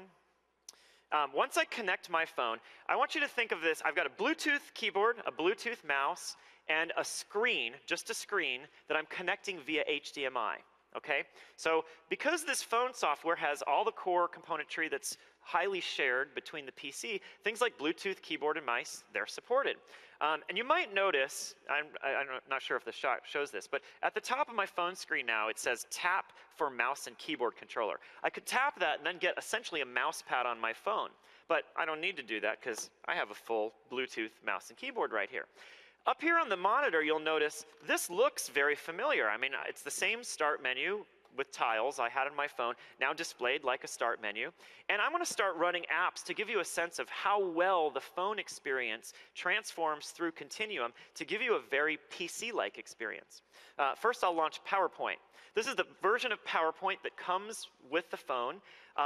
And what you see on the big screen here sure looks like the version of PowerPoint that you would see on a PC, because in fact it is the same code as the version of PowerPoint that you would download from the store and see on a PC. I can do things like use my mouse and keyboard to create a new slide. I'm going to go up here, use the ribbon to insert pictures. Remember, this is my phone. So as I'm inserting the photos, I bring up my photos. This is the camera roll of my phone and the photos that I've synced from OneDrive. I'll choose an appropriate desert picture from a trip I made to Utah, and I'll insert that into my PowerPoint presentation in a completely natural and familiar way using the keyboard and the mouse. Let's look at some other examples. I'm going to click here to go into Mail. And the Outlook Mail client that comes with Windows 10 PCs and comes with phones is now viewed, and it looks completely familiar.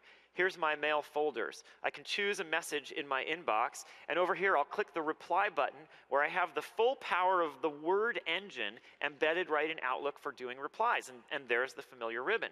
You can see here Anne is asking me to update the latest expense report. Eric's going to give me the December expenses, so I'm going to switch over here to Excel, where we're doing our expense reporting, and you'll see here's Excel, the universal Windows app, Excel, running on the phone, but looking the same as it would on the PC. I'll choose my expense reporting app, and look at this, my phone just buzzed. I got a text from Eric right there. I'm going to click to navigate on my phone screen separately to my text app. I'll press and hold to get the context menu, and I'll choose copy, because I'm going to copy from that text right here to my December cell. And of course, my brain is wired to know the keyboard shortcuts for all these apps, so I will hit Control-V to paste. I'll use my task switcher to come back to the Outlook email client, and I can do a quick reply and send. Thank you. Now, think about this. With Continuum for phones, we believe any screen can be your PC. Imagine that your company has a touchdown space where anyone could connect their tablet or their phone to keyboards, mice, and screens, and then use their apps with their data and the full power of a keyboard and mouse.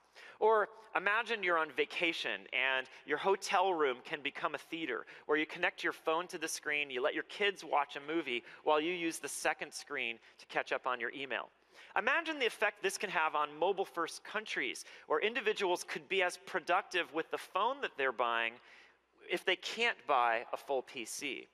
So what we're trying to show here today with Continuum is our unique vision for phones and enabling them to scale up to a full PC-like experience. And what we have so far is just the first step, because it requires all of you writing these universal Windows apps whose UI can scale and adjust to different form factors, input types, and screen sizes.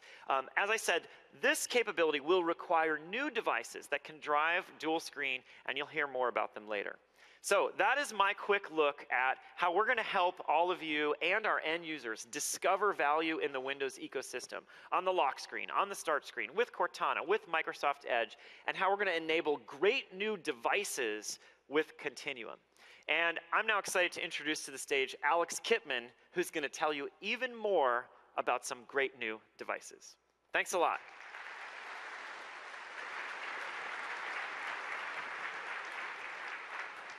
Thank you, Joe, and good morning, everyone. Now, Joe just showed you how to do incredible things with Windows, from the little screen to the big screen. Now, I get the pleasure to show you how to do incredible things with Windows on no screens at all, with the same familiar tools and skills you already have. It's surreal being here today, less than 100 days since we mixed holograms with our world. Less than 100 days ago, we showed you how Windows Holographic amplifies what is human about each of us. Humans live in the real world, and we should not be confined to the virtual or just the digital. We experience life in 3 dimensions. We move, we see, and we hear in 3 dimensions. Our dreams, fantastical or entrepreneurial, start in the real world. Windows Holographic embraces this notion of experiencing life in 3 dimensions by mixing digital content right into your world, right into your life with more reality than ever before. Now, the truth of the matter is, people, not devices, are mobile, and we are ready for technology to move beyond devices, to move beyond screens and pixels, and to move beyond today's digital borders. Now, in January, we showed you glimmers of this holographic landscape, glimmers of this more natural way of interacting with digital content.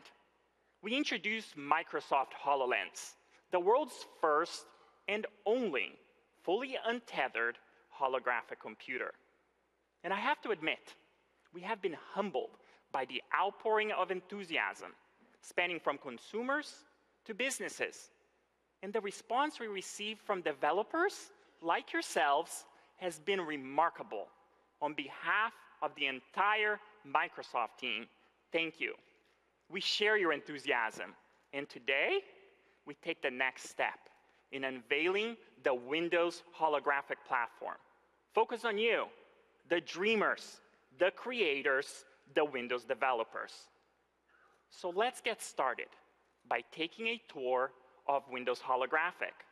And to help us with that, please help me welcome on stage one of the creative minds behind holograms, Darren. Hi, Darren. Hello, Alex. Now, before we start, let me explain the setup a little bit. Darren is wearing a HoloLens, and he sees this globe we showed you in January right in his world. Now, we also have this custom camera rig over here, so that you can see the holograms up on these screens as if the camera is wearing a HoloLens. Now, when we introduced Windows Holographic, the globe was just a slide. Today, Darren is experiencing it as a universal Windows app. And guess what? It's running on Windows 10. Welcome to Windows Holographic.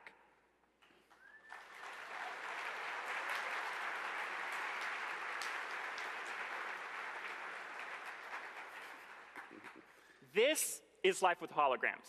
And as you can see, Darren has customized his space.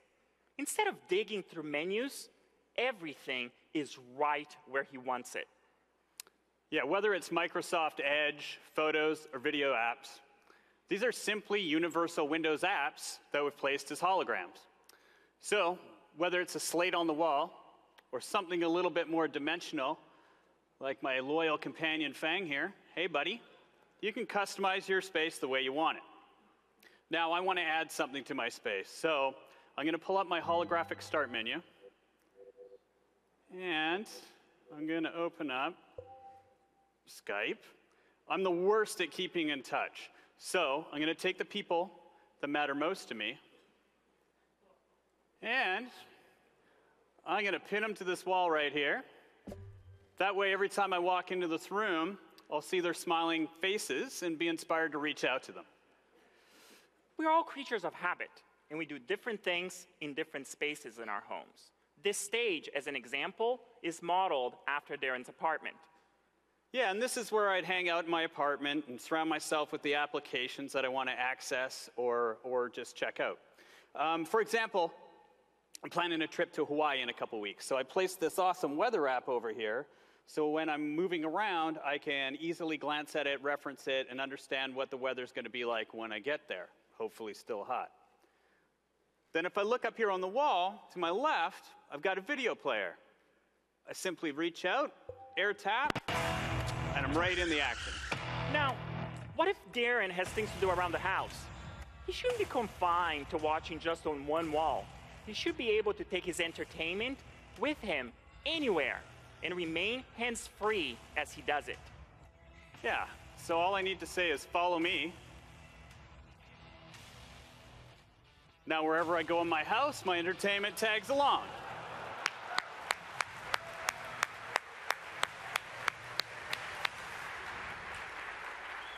All right.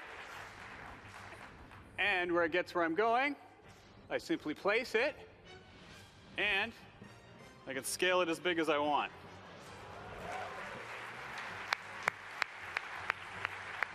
Now, that's not something just a video player does. Every single universal Windows app has the same capabilities. For example, I placed a calendar over here because, as Alex will tell you, I'm late for pretty much every meeting.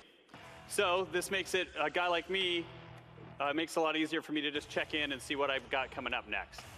We're discovering uses for holograms every day. We know with all you here at Build, putting your minds towards it, we're going to be discovering new uses every second. I hope you have an inspiring time at Build. We'll see you out there. Thank you, Darren.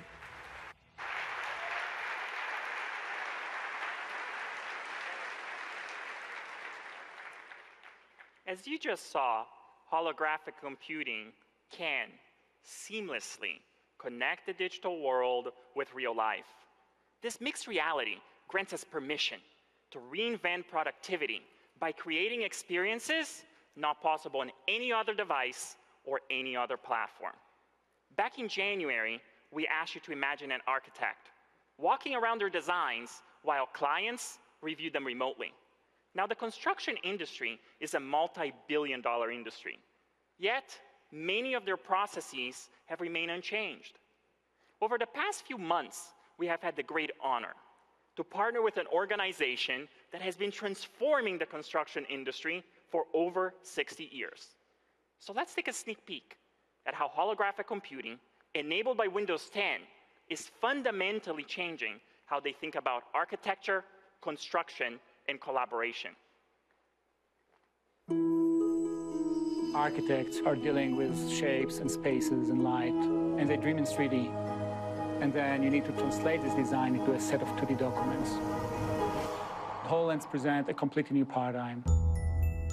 Trimble provides design solutions for architects and structural engineers. Anything that involves getting dirty is our business. Literally hundreds of enterprises can be represented on a job site. Today, the best way those companies have to interact with each other is paper drawings. But people aren't good at visualizing 3D. Microsoft HoloLens is a head-mounted, self-contained computer that lets you see holograms in the real world. You get the physical model as a focus point for the team to collaborate around. And you get the hologram with the flexibility, with the ability to run quick iterations. You'll see how we've brought in the courtyard that you suggested. You see that mouse go off the screen and into holographic space, and you're then interacting with the hologram with the mouse. The thing that we can do for architects is really give them much higher confidence around decision making. One way we can do that is we can allow them to literally immerse themselves in the scene that they're building and see street side how the building's going to look. Visualizing design data in the context of the real environment is a much better way to make sure that the design is implemented correctly on site. Microsoft HoloLens allows you to collaborate with somebody regardless of distance, like they were there. Hello there. Hey, Igor, where they're trying to put this door, there's a beam behind here. I'm looking at this beam. We're interacting with it about a problem that we can see and being able to solve that problem with all the data that we need in front of us in real time. When I'm talking about enterprise construction, I always compare it to people trying to make music together. Each one of them is contributing to the harmony, but they all should be completely synced. My gray hair says I've been doing this for a while. I've seen a lot of these new things come and go. And I expect in 5 years, we'll all be interacting with the world with this kind of technology.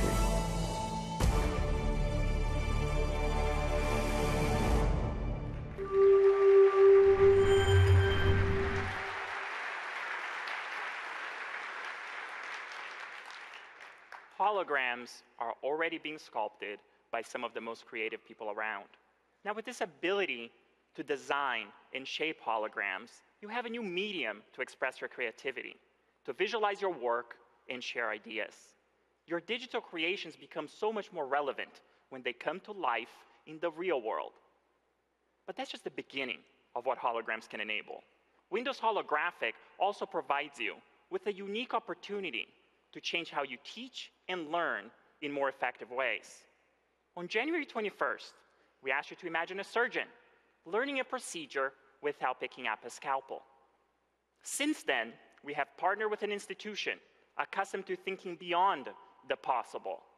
And to show us what they have been up to, please help me welcome on stage Professor Mark Griswold from Case Western Reserve University and our team member, Michelle. Hi, Mark. Hey, Alex. Hi, Michelle. Good morning.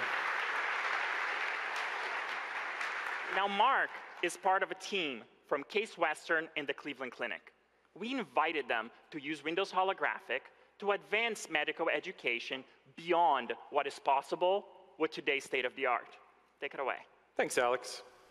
Today we use a combination of cadavers and medical illustrations to teach students anatomy. This is a curriculum that hasn't drastically changed in over 100 years because there simply hasn't been another way. The mixed reality of the HoloLens has the potential to revolutionize this education by bringing 3D content into the real world. Now, one of the biggest challenges for students learning anatomy is understanding the body in 3 dimensions and how all the different systems fit together. Using holograms, we can easily separate and focus in on individual systems. For example, we can focus in on the femur, and students can immediately see some of the types of fractures they may one day encounter in the clinic. Now, I can leverage all of these new capabilities while maintaining the important connection with my students. When we're both wearing a HoloLens, I can see what they're looking at, what they're interacting with. I can assess their progress, and they can communicate with me and each other naturally. For example, I can see if Michelle has a question in class, or whether Gwen has a question while learning remotely. Now, obviously, a cadaver doesn't move. This makes it difficult to see the way a living body actually works. HoloLens doesn't have this limitation. Systems can be animated to easily see how things function. Let's take a look at the center of the cardiovascular system, the heart. It's an amazing organ. In reality, it's about the size of your fist. With HoloLens, we can easily scale up the heart to let students see minute details. We can even see inside the heart to see the valves in action. This is a new way of seeing things, and it has the potential to help students understand the structure and physiology of the body in a way that's just not possible today. Now, what you've just seen is a vision of how HoloLens could enhance one single subject. But as an educator, it's easy for me to see that it's not just anatomy that could benefit from this technology. This could change how everyone learns. Imagine for a moment some of the other fields that could be changed. For example, chemistry and genetics, art, engineering, and paleontology. And the best part is, we get to help define that future together. I can't wait to see what you future holographic developers are going to do with this amazing technology. Thanks. Thank you, Mark. Thank you, Michelle.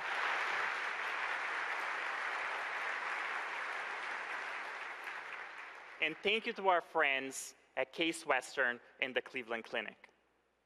From NASA JPL to Trimble to Case Western, these are just a few of the amazing partners we are actively collaborating with to transform different industries now that holograms have become part of our everyday life. Now I feel very fortunate to be in this moment in time. All the different pieces are starting to fall into place. As we enter this decade, the amount of processing power you can get into a small form factor for a reasonable price point is just staggering. Even in the last few years, as we developed HoloLens, the innovation in optics, sensors, and silicon has allowed us to move forward a few orders of magnitude.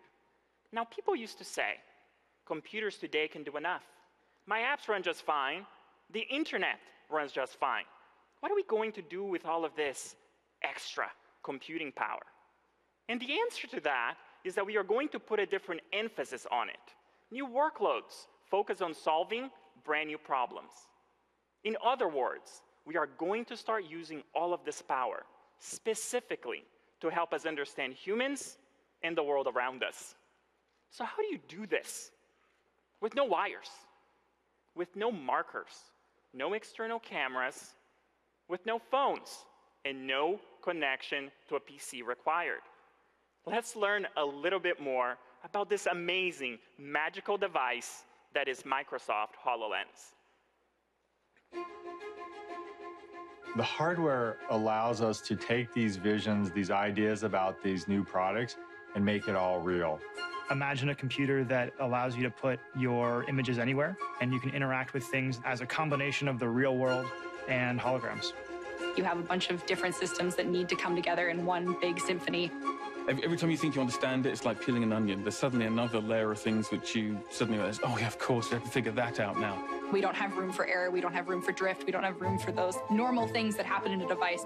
So it's working with these people across the world and bringing it all together into this brand new product. We envisioned an all-in-one device that is untethered, with built-in batteries, hands-free, and floating audio. You have to come up with a holographic processing unit because you're constantly producing data every single millisecond. Visor lens is so complex. While it looks very simple and pure, it needs to accommodate so many requirements to see progressive content. The audio components need to take in all of that information about where is my head, where am I looking, so that your brain knows that there's something real over there. The enclosure wraps around the user's head to provide great weight distribution. We have so many sensors on this product. To read all those in real time and to do that in a very power-efficient way requires the power of what they developed with the new version of Windows. We need to get the hardware just right so that we can sort of unleash that creativity in the world. I think we have great ideas. I think when we get it out to developers, we're going to get hundreds of great ideas. And that's what Build Conference is all about, right? We want to get it out to people, show them, hey, this is real and this actually works. Now, let's see what you can do with it.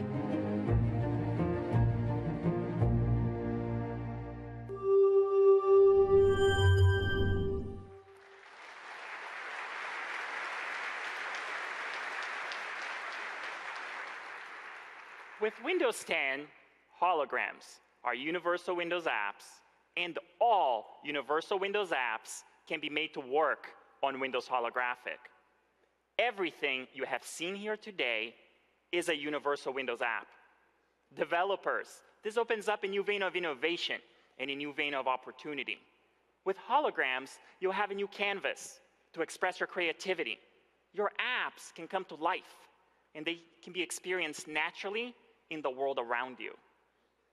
But seeing is believing.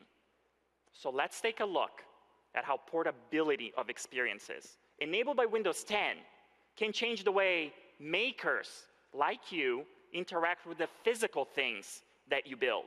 And to show us mixing holograms with IoT, please help me welcome on stage my very good friend, Miko.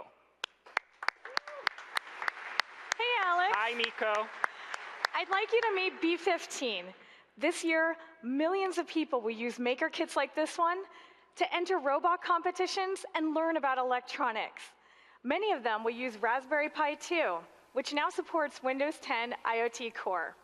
We were inspired to see what we could do with the same hardware and HoloLens. So let me show you. B15, wake up. Say hello to the real B15. Because every Windows 10 device has APIs for human and environment understanding, we were able to overlay a holographic robot on top of a physical one. And one thing we noticed while working is, you need your data to be easily accessible. But adding displays to this frame increases your cost, and there's no way to see all that information at once. So let me show you how we check on our data. B15 control panel.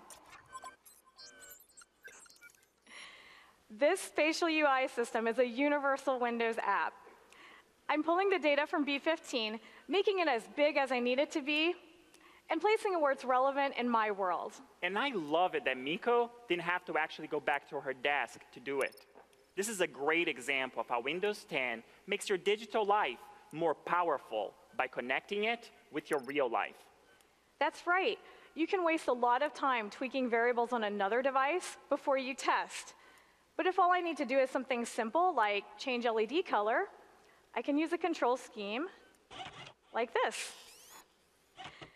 So that's how we envision controls and displays evolving with holograms. Now, so many industrial robots need to find paths safely through their workspaces. Let's take a look at how Miko can help B15 navigate and how holograms can help. So B15 sensors aren't great at detecting obstacles, but the cool thing is they don't have to be. My HoloLens can communicate that information. B15 pathfinding mode. Now with Windows Holographic, we can scan an environment. We can queue up movement tasks and visualize the robot's path. So all I have to do is air tap the ground. My HoloLens interprets the 3D points and tells B15 when to turn and when to move forward. Now this is a great example of how portable our Windows experiences can be. B15 didn't have to know its environment. The room understanding comes from Windows Holographic. But what happens when the environment actually changes? That's no problem. Because I'm wearing HoloLens, I'm always aware of B15. I can see it updated its route to go around you. And this is critical if you're working with bigger robots, like those in automotive manufacturing. You need to always be aware of a robot's intentions. HoloLens helps developers understand robots better at any scale or in any scenario. This is just amazing. Thank you so much, Miko. And nice to meet you, B15. B15, say goodbye. See you later, Alex. Later, guys.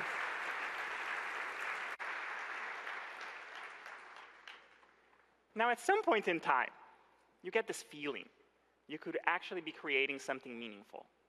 But that feeling is materially different from seeing architects excited about it, from seeing doctors and professors excited about it, for seeing developers like you excited about it. People outside of Microsoft who start understanding the tools, who start understanding what they have in front of them, who start painting with this brand new palette and these brand new paintbrushes. It's humbling and it's exciting at the same time. It is in that spirit that we have brought hundreds of HoloLens devices, just like the ones you saw on stage today, all running on Windows 10, so that you, here at Build, can experience holograms for yourselves over the next few days.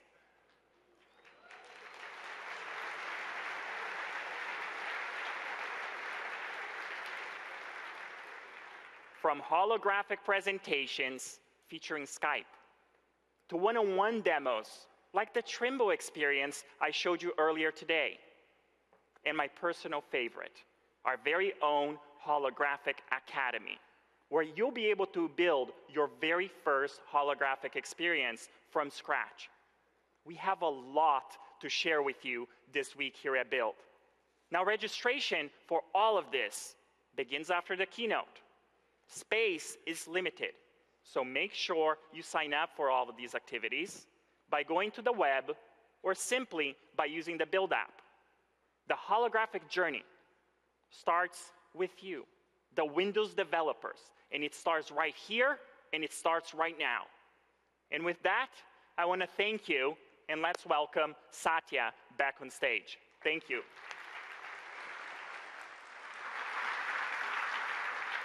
Thank you, Alex. That's just magical stuff.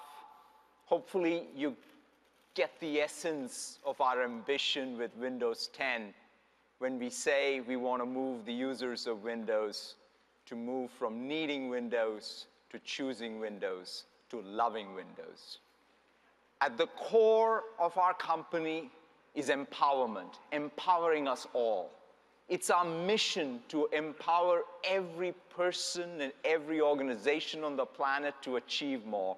And it starts by empowering every one of you, every developer on the planet. Thank you so very much for being here today and for being at this conference. I thought we will end today's morning keynote by playing the music that David composed for us this morning on StaffPad. Thank you, and have a great rest of Build. Thank you very, very much.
Dat was de presentatie van Microsoft rond Windows 10.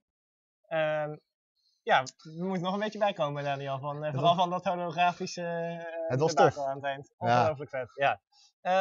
Nou ja, het leek even saai te beginnen. Het was een heel lang verhaal over de cloud. En dat zal waarschijnlijk de meeste kijkers niet per se direct hebben aangesproken. Maar het laatste 1,5 uur is het toch redelijk weer te herpakken allemaal met holografische robots.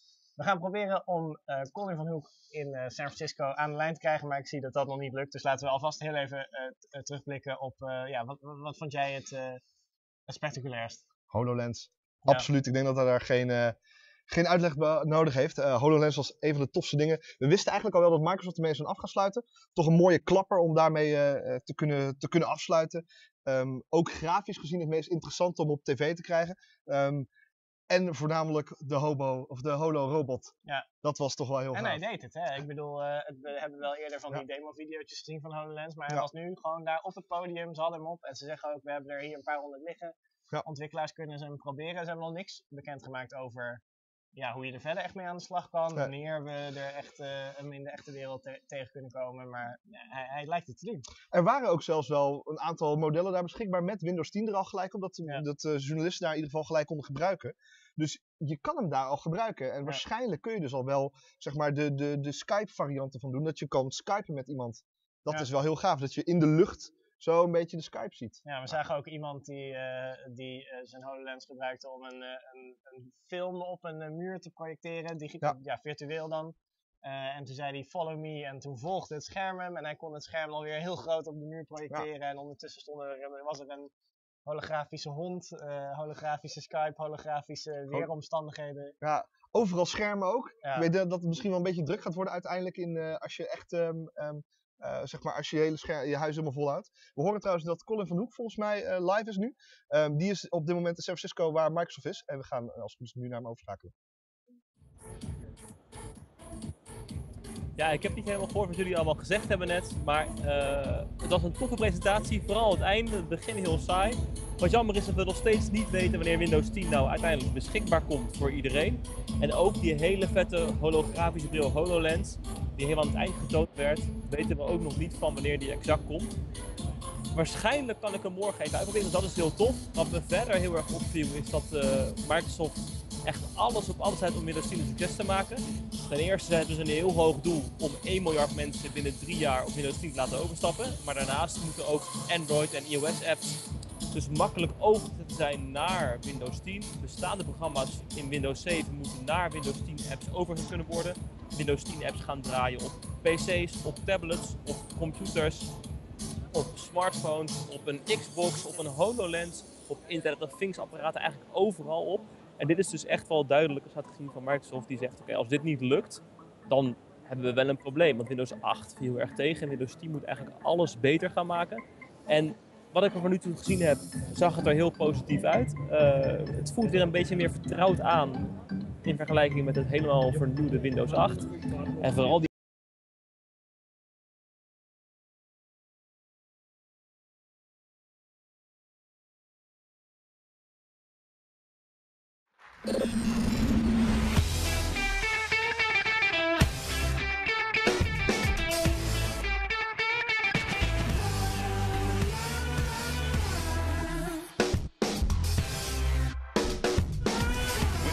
embodies what our consumer and our enterprise customers are demanding.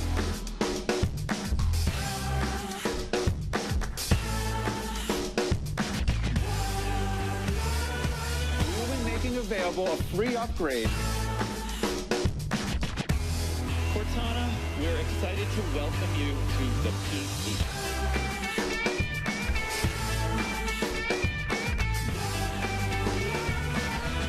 Insider program gives us that connection at an earlier phase than in any other time in the history of Windows.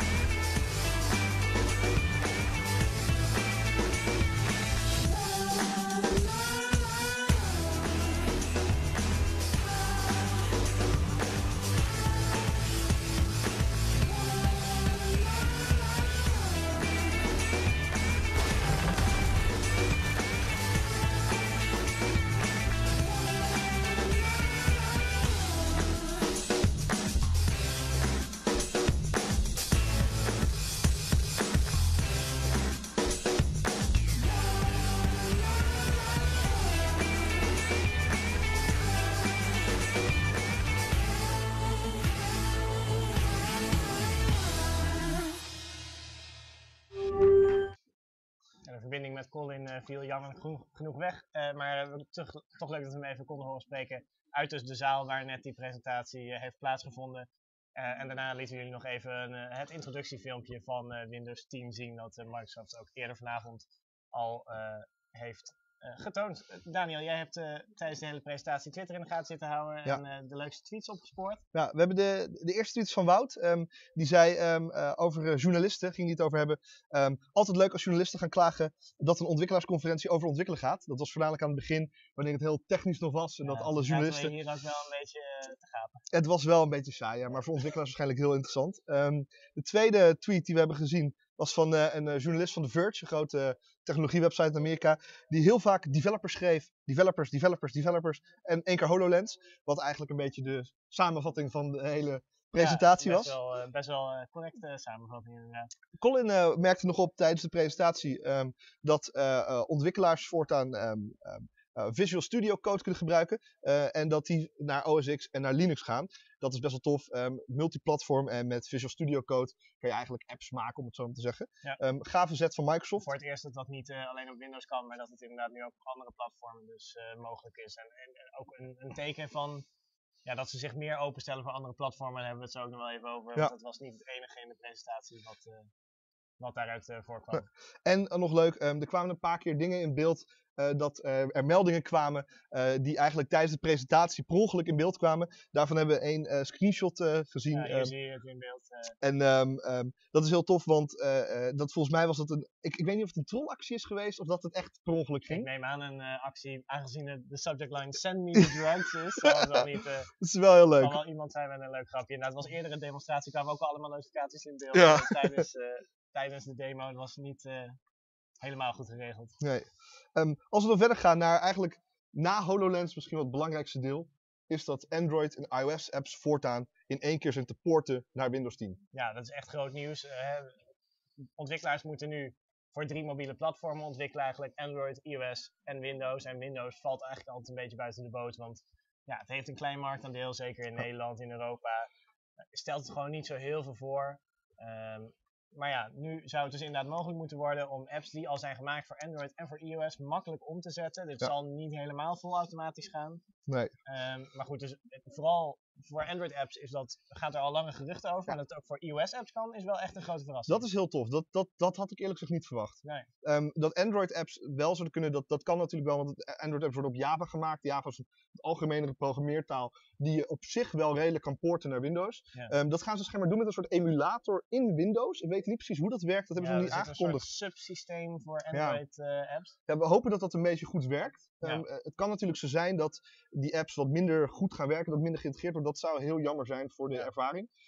Waar ik wel benieuwd naar ben, is dat normaal gesproken hebben apps API's nodig. Dat zijn een soort technische verbindingen die een app mogelijk maken om te werken. Dus als je bijvoorbeeld een locatie wil weten in een app, dan heeft hij een locatie-API nodig. En bij Android apps wordt dat eigenlijk altijd gedaan door Google. Ja. En ik vraag me af hoe zij dat gaan doen. Dan moeten ze dus Microsoft API's gaan gebruiken. Ja, Microsoft heeft natuurlijk al wel een keer een Android, of dat was toen nog Nokia, heeft een keer een Android telefoon uitgebracht die gebruik maakte al van allerlei van dat soort Microsoft technieken die erin waren gebakken. Dus als je een app hebt met Google Drive integratie, dan was het relatief makkelijk om daar OneDrive integratie in te verwerken bijvoorbeeld. Dat zullen ze nu ook op inzetten dus, maar dat moet je dus nog wel als ontwikkelaar handmatig gaan doen. En het zal nog een beetje moeten blijken hoeveel ontwikkelaars dat ook echt gaan doen en of het aantal apps op Windows en de kwaliteit van apps op Windows, of dat echt sterk omhoog zal gaan. Ja. Voor de iOS-apps nog wel interessant om op te merken dat Microsoft vertelde dat de Candy Crush app voor Windows Phone, die is al eigenlijk overgepoord vanaf iOS. Dat zit al maanden in de Windows Store, heeft niemand opgemerkt.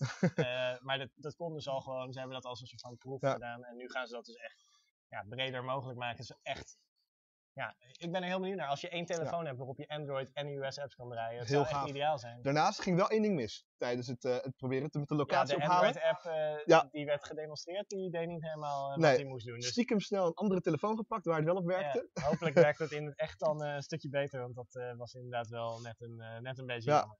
En in navolging eigenlijk erop dat alle Android en iOS apps eigenlijk gepoord kunnen worden naar Windows 10. Windows 10 is sowieso multiplatform geworden. En daar zagen we nog een hele toffe vernieuwing met Continuum, zoals Microsoft het noemt. Ja, het wordt dus mogelijk om je telefoon te gebruiken eigenlijk als een laptop of desktop. Dus als je Office hebt op je Windows telefoon, kan je hem aansluiten op een groot scherm en dan zie je Office alsof het gewoon draait op een PC. Ja. Ja, en het is iets, dit heet Continuum. Apple probeert dus bijvoorbeeld zijn iOS-apparaten en zijn OS X-apparaten steeds beter te laten samenwerken en noemt dat continuity. Het is niet geheel toeval, denk ik, dat die namen zo dicht bij elkaar zitten, maar het is indrukwekkend wat Microsoft hier liet zien en ze gaan er veel verder in eigenlijk dan Apple dat doet. Apple laat telefoons en laptops een beetje communiceren via Bluetooth, notificaties oversturen, dat soort dingen doen. Maar hier gaan we het er echt over hebben dat je telefoon gewoon je laptop is. En dat zal hier in Nederland misschien voor niet zo heel veel mensen belangrijk zijn. Maar in opkomende landen waar mensen geen laptop hebben, maar wel een telefoon. Het geld ook niet hebben om een laptop te kopen. Nee, dan kan dat echt wel een big deal worden inderdaad. We hebben het natuurlijk al eerder gezien, die technologie bij de Ubuntu Edge. Dat was die smartphone die heel groot werd aangekondigd. Dat was van Ubuntu nog zelfs. Die is nooit echt uitgekomen. Nee, is nooit uitgekomen. Maar dat idee daarvan was heel gaaf. Dat je eigenlijk op je smartphone een extern beeldscherm kan aansluiten. En dat je dan in één keer gewoon eigenlijk je smartphone in een PC verandert. Wat eigenlijk wel een toffe functie is. Ik denk wel persoonlijk dat het pas echt goed gaat werken als je dat draadloos kan doen. Dat je je telefoon gewoon ergens legt, dat je dan zegt, oké. Maar het is een nieuwe stap in de vorm van de verschuiving van computer naar je mobile device eigenlijk. Dat is een mobile device. Ik kreeg net te horen dat we een video met de robot hebben van HoloLens, de Holo-robot. Ik nog even terugkijken, want dat was toch wel echt dat was het tofste. Dus ik ben heel benieuwd. Laten we. Hey Alex. Hi Nico. I'd like you to meet B15. This year, millions of people will use maker kits like this one to enter robot competitions and learn about electronics. Many of them will use Raspberry Pi 2, which now supports Windows 10 IoT Core. We were inspired to see what we could do with the same hardware and HoloLens. So let me show you. B15, wake up. Say hello to the real B15. Because every Windows 10 device has APIs for human and environment understanding, we were able to overlay a holographic robot on top of a physical one. And one thing we noticed while working is, you need your data to be easily accessible. But adding displays to this frame increases your cost, and there's no way to see all that information at once. So let me show you how we check on our data. B15 control panel. This spatial UI system is a universal Windows app. I'm pulling the data from B15, making it as big as I need it to be, and placing it where it's relevant in my world. And I love it that Miko didn't have to actually go back to her desk to do it. This is a great example of how Windows 10 makes your digital life more powerful by connecting it with your real life. That's right. You can waste a lot of time tweaking variables on another device before you test. But if all I need to do is something simple, like change LED color, I can use a control scheme like this. So that's how we envision controls and displays evolving with holograms. Now, so many industrial robots need to find paths safely through their workspaces. Let's take a look at how Miko can help B15 navigate and how holograms can help. So B15 sensors aren't great at detecting obstacles, but the cool thing is they don't have to be. My HoloLens can communicate that information. B15 pathfinding mode. Now with Windows Holographic, we can scan an environment. We can queue up movement tasks and visualize the robot's path. So all I have to do is air tap the ground. My HoloLens interprets the 3D points and tells B15 when to turn and when to move forward. Dat was de Holo-robot van de HoloLens. Heel vet. We zagen vooral op Twitter en vooral ook in de YouTube-comments dat iedereen daar helemaal enthousiast over was. Vooral over HoloLens en de mogelijkheden. Ik wil hem zelf ook thuis, zo'n robot. Ik weet alleen niet wat ik ermee zou doen. Je kan rijden. Verder eigenlijk niet zoveel. Ik zou ook wel zo'n holografisch hondje willen en dan wil ik die soort van achter de robot aan laten rennen. Dat holografisch hondje heeft veel indruk gemaakt op jou, hè? Ja, het heeft echt veel indruk gemaakt. Wat vond je daar zo tof aan dan? Het is gewoon een huisdier zonder het gezeik. Als het tof is als je elke dag een ander huisdier kan nemen. Dat je gewoon kan swipen zo. Het is een soort Tamagotchi, maar dan toch net iets echter. Dat je hem ook echt eten moet geven en dan trucjes kan leren en zo. Dat zou best wel tof zijn. Ik wil dat wel. En als het goed is hebben we de volgende video klaarstaan.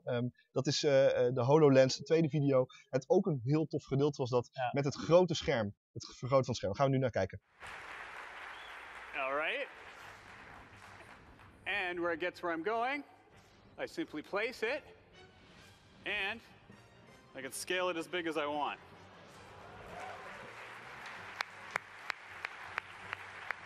Now, that's not something just a video player does. Every single universal Windows app has the same capabilities. For example, I placed a calendar over here because, as Alex will tell you, I'm late for pretty much every meeting. So this makes it, a guy like me, makes it a lot easier for me to just check in and see what I've got coming up next. We're discovering uses for holograms every day. We know with all you here at Build, putting your minds towards it, we're going to be discovering new uses every second. I hope you have an inspiring time at Build. We'll see you out there. Thank you, Darren. Ja, zo'n holografisch scherm aan de muur, dat zie ik ook wel zitten. Eigen bioscoop thuis. Kan niet wachten. Ja. Laten we het hebben nog even over een laatste functie van Windows 10 die wat uitgebreider getoond is. We hadden het in de voorbeschouwing al over Project Spartan, de nieuwe browser die naast Internet Explorer komt te bestaan. En die heeft nu een naam gekregen. Ja, de Edge. Microsoft Edge. Vernoemd naar de gitarist van U2. Of naar de Galaxy S6 Edge. Maar alles is tegenwoordig Edge. En we hebben daar ook een video van. Als het goed is, wordt die nu klaargezet.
Ja, Microsoft Edge, dus de nieuwe browser met verschillende nieuwe functies. Denk je dat het... wordt het wat of wordt het de nieuwe Internet Explorer? Het ziet er in ieder geval niet uit als Internet Explorer gelukkig. Het ziet er echt mooi uit. Een beetje minimalistisch. Het heeft wat weg van Chrome en Opera. Een beetje een combinatie daarvan. Het ziet er heel tof uit. Vooral met die hub. Het is een soort hub in de browser waar je actieve downloads ziet. Waar je aantekeningen ziet. Je kan natuurlijk kleuren op websites. Ja. En waar je je favoriete geschiedenis ziet. Wat het heel makkelijk en overzichtelijk lijkt. Terwijl je in Chrome en alle andere browsers eigenlijk heel lastig je geschiedenis dus ook kan vinden. Ik vind ook je homescreen, wat je standaard te zien krijgt. Ja. Thuispagina in de Internet Explorer ging je natuurlijk altijd standaard naar msn.com als beginpagina. Ja. En nu heb je gewoon een overzichtelijk lijstje met nieuws, wat apps die je misschien leuk vindt, nog wat andere informatie. Grote die zoekbalk. Is voor je. Grote zoekbalk. Dat gaat dan natuurlijk naar Bing. Ja. Dus, maar goed. Ja. Dat ziet er toch allemaal gewoon wat beter uit. En je kan tekenen op webpagina's. Ik was wel aangedaan verrast erover. Ik denk wel dat dat wel een mooie... Ik weet alleen niet of mensen het gaan snappen dat dat de nieuwe browser wordt van Windows. Dat mensen heel snel gaan zoeken naar van ik wil Internet Explorer weer gebruiken. Misschien krijgt de Edge wel... het begint natuurlijk ook met een E. Misschien krijgt het wel weer gewoon zo'n E'tje als logo. En dan heeft niemand het door. Dat zou heel slim zijn. Ja. Laten we het tenslotte nog heel even hebben over Cortana. Daar hebben we ook wat dingen van gezien. Ja. Een van de dingen die mij opviel, die ik echt tof vond, is dat je kan zeggen bijvoorbeeld, hey Cortana, send a Viber message to Daniel en zeg dat ik te laat kom, zeg maar. Gewoon een berichtje. Je kan echt een interactie met een app doen direct vanuit Cortana met je stem dus. Ja. Ja, het gaat toch wel iets verder dan we het hebben gezien bij de concurrentie. Ja, Cortana, wat vooral tof is dat Cortana eigenlijk de mogelijkheid biedt om zeg maar apps waarschijnlijk gewoon te integreren daarin. Ja. Dat je bijvoorbeeld kan zeggen van, hey Cortana, stuur een sms'je naar Jeroen via WhatsApp, ik ben er zo. Ja. Wat eigenlijk heel tof is. Ik snap ook niet zo goed waarom Siri en Google nou dat allemaal niet doen eigenlijk. Ja, dus waarschijnlijk daar zijn ze vast mee bezig. Ja. Ik kan me voorstellen, Google nou krijgt ook allemaal kaarten van andere apps binnenkort. Ja. Dus we zagen nu ook al een overzichtje in Cortana van dat soort relevante informatie die je ook in Google Now zou zien. Van die soort kaarten met het weer, met nieuws, sportscores die voor jou interessant zijn. Ja, daar zetten alle techbedrijven op dit moment wel op in. Ze gaan ook echt wel ver met Cortana. Ze doen natuurlijk in de browser de integratie, in het desktop systeem, op de Windows Phone. Dus het wordt wel echt een heel groot onderdeel van Windows überhaupt. Dus ik ben heel benieuwd hoe dat gaat uitpakken uiteindelijk als het voor Nederlands beschikbaar komt. Ja, nou, we hebben vanavond in ieder geval een hoop best wel indrukwekkende dingen gezien. Ja. naast de holorobots die voorlopig toch nog wel toekomstmuziek zijn, ook wel dingen die we al eerder kunnen verwachten. Android en iOS apps in Windows, dat kan echt een groot verschil gaan maken. En dus nog allerlei andere functies van Windows 10. Zoals Colin al zei, wat we nog niet weten is wanneer Windows 10 nou eigenlijk precies uitkomt. Maar goed, we gaan er nog maar vanuit dat het ergens in deze zomer is. Daar gaan we maar vanuit, maar het is raar dat ze het niet hebben bekendgemaakt. Dat had ik wel graag gewild. In de komende dagen lees je op nu.nl in ieder geval nog veel meer over Windows 10. Colin publiceert vanuit San Francisco een eerste indruk van het nieuwe systeem. En misschien kan die daar ook al even aan de slag met HoloLens. Het is nog niet helemaal zeker, maar we hopen in ieder geval van wel. En als dat zo is, dan lees je uiteraard ook op nu.nl wat hij ervan vond. Ja, zijn wij heel erg jaloers op hem. Zijn wij zeker jaloers op. Nou, het was een lange maar mooie avond. Wij gaan naar huis. En we zijn er volgende keer weer. Bedankt voor het kijken. Bedankt voor het kijken.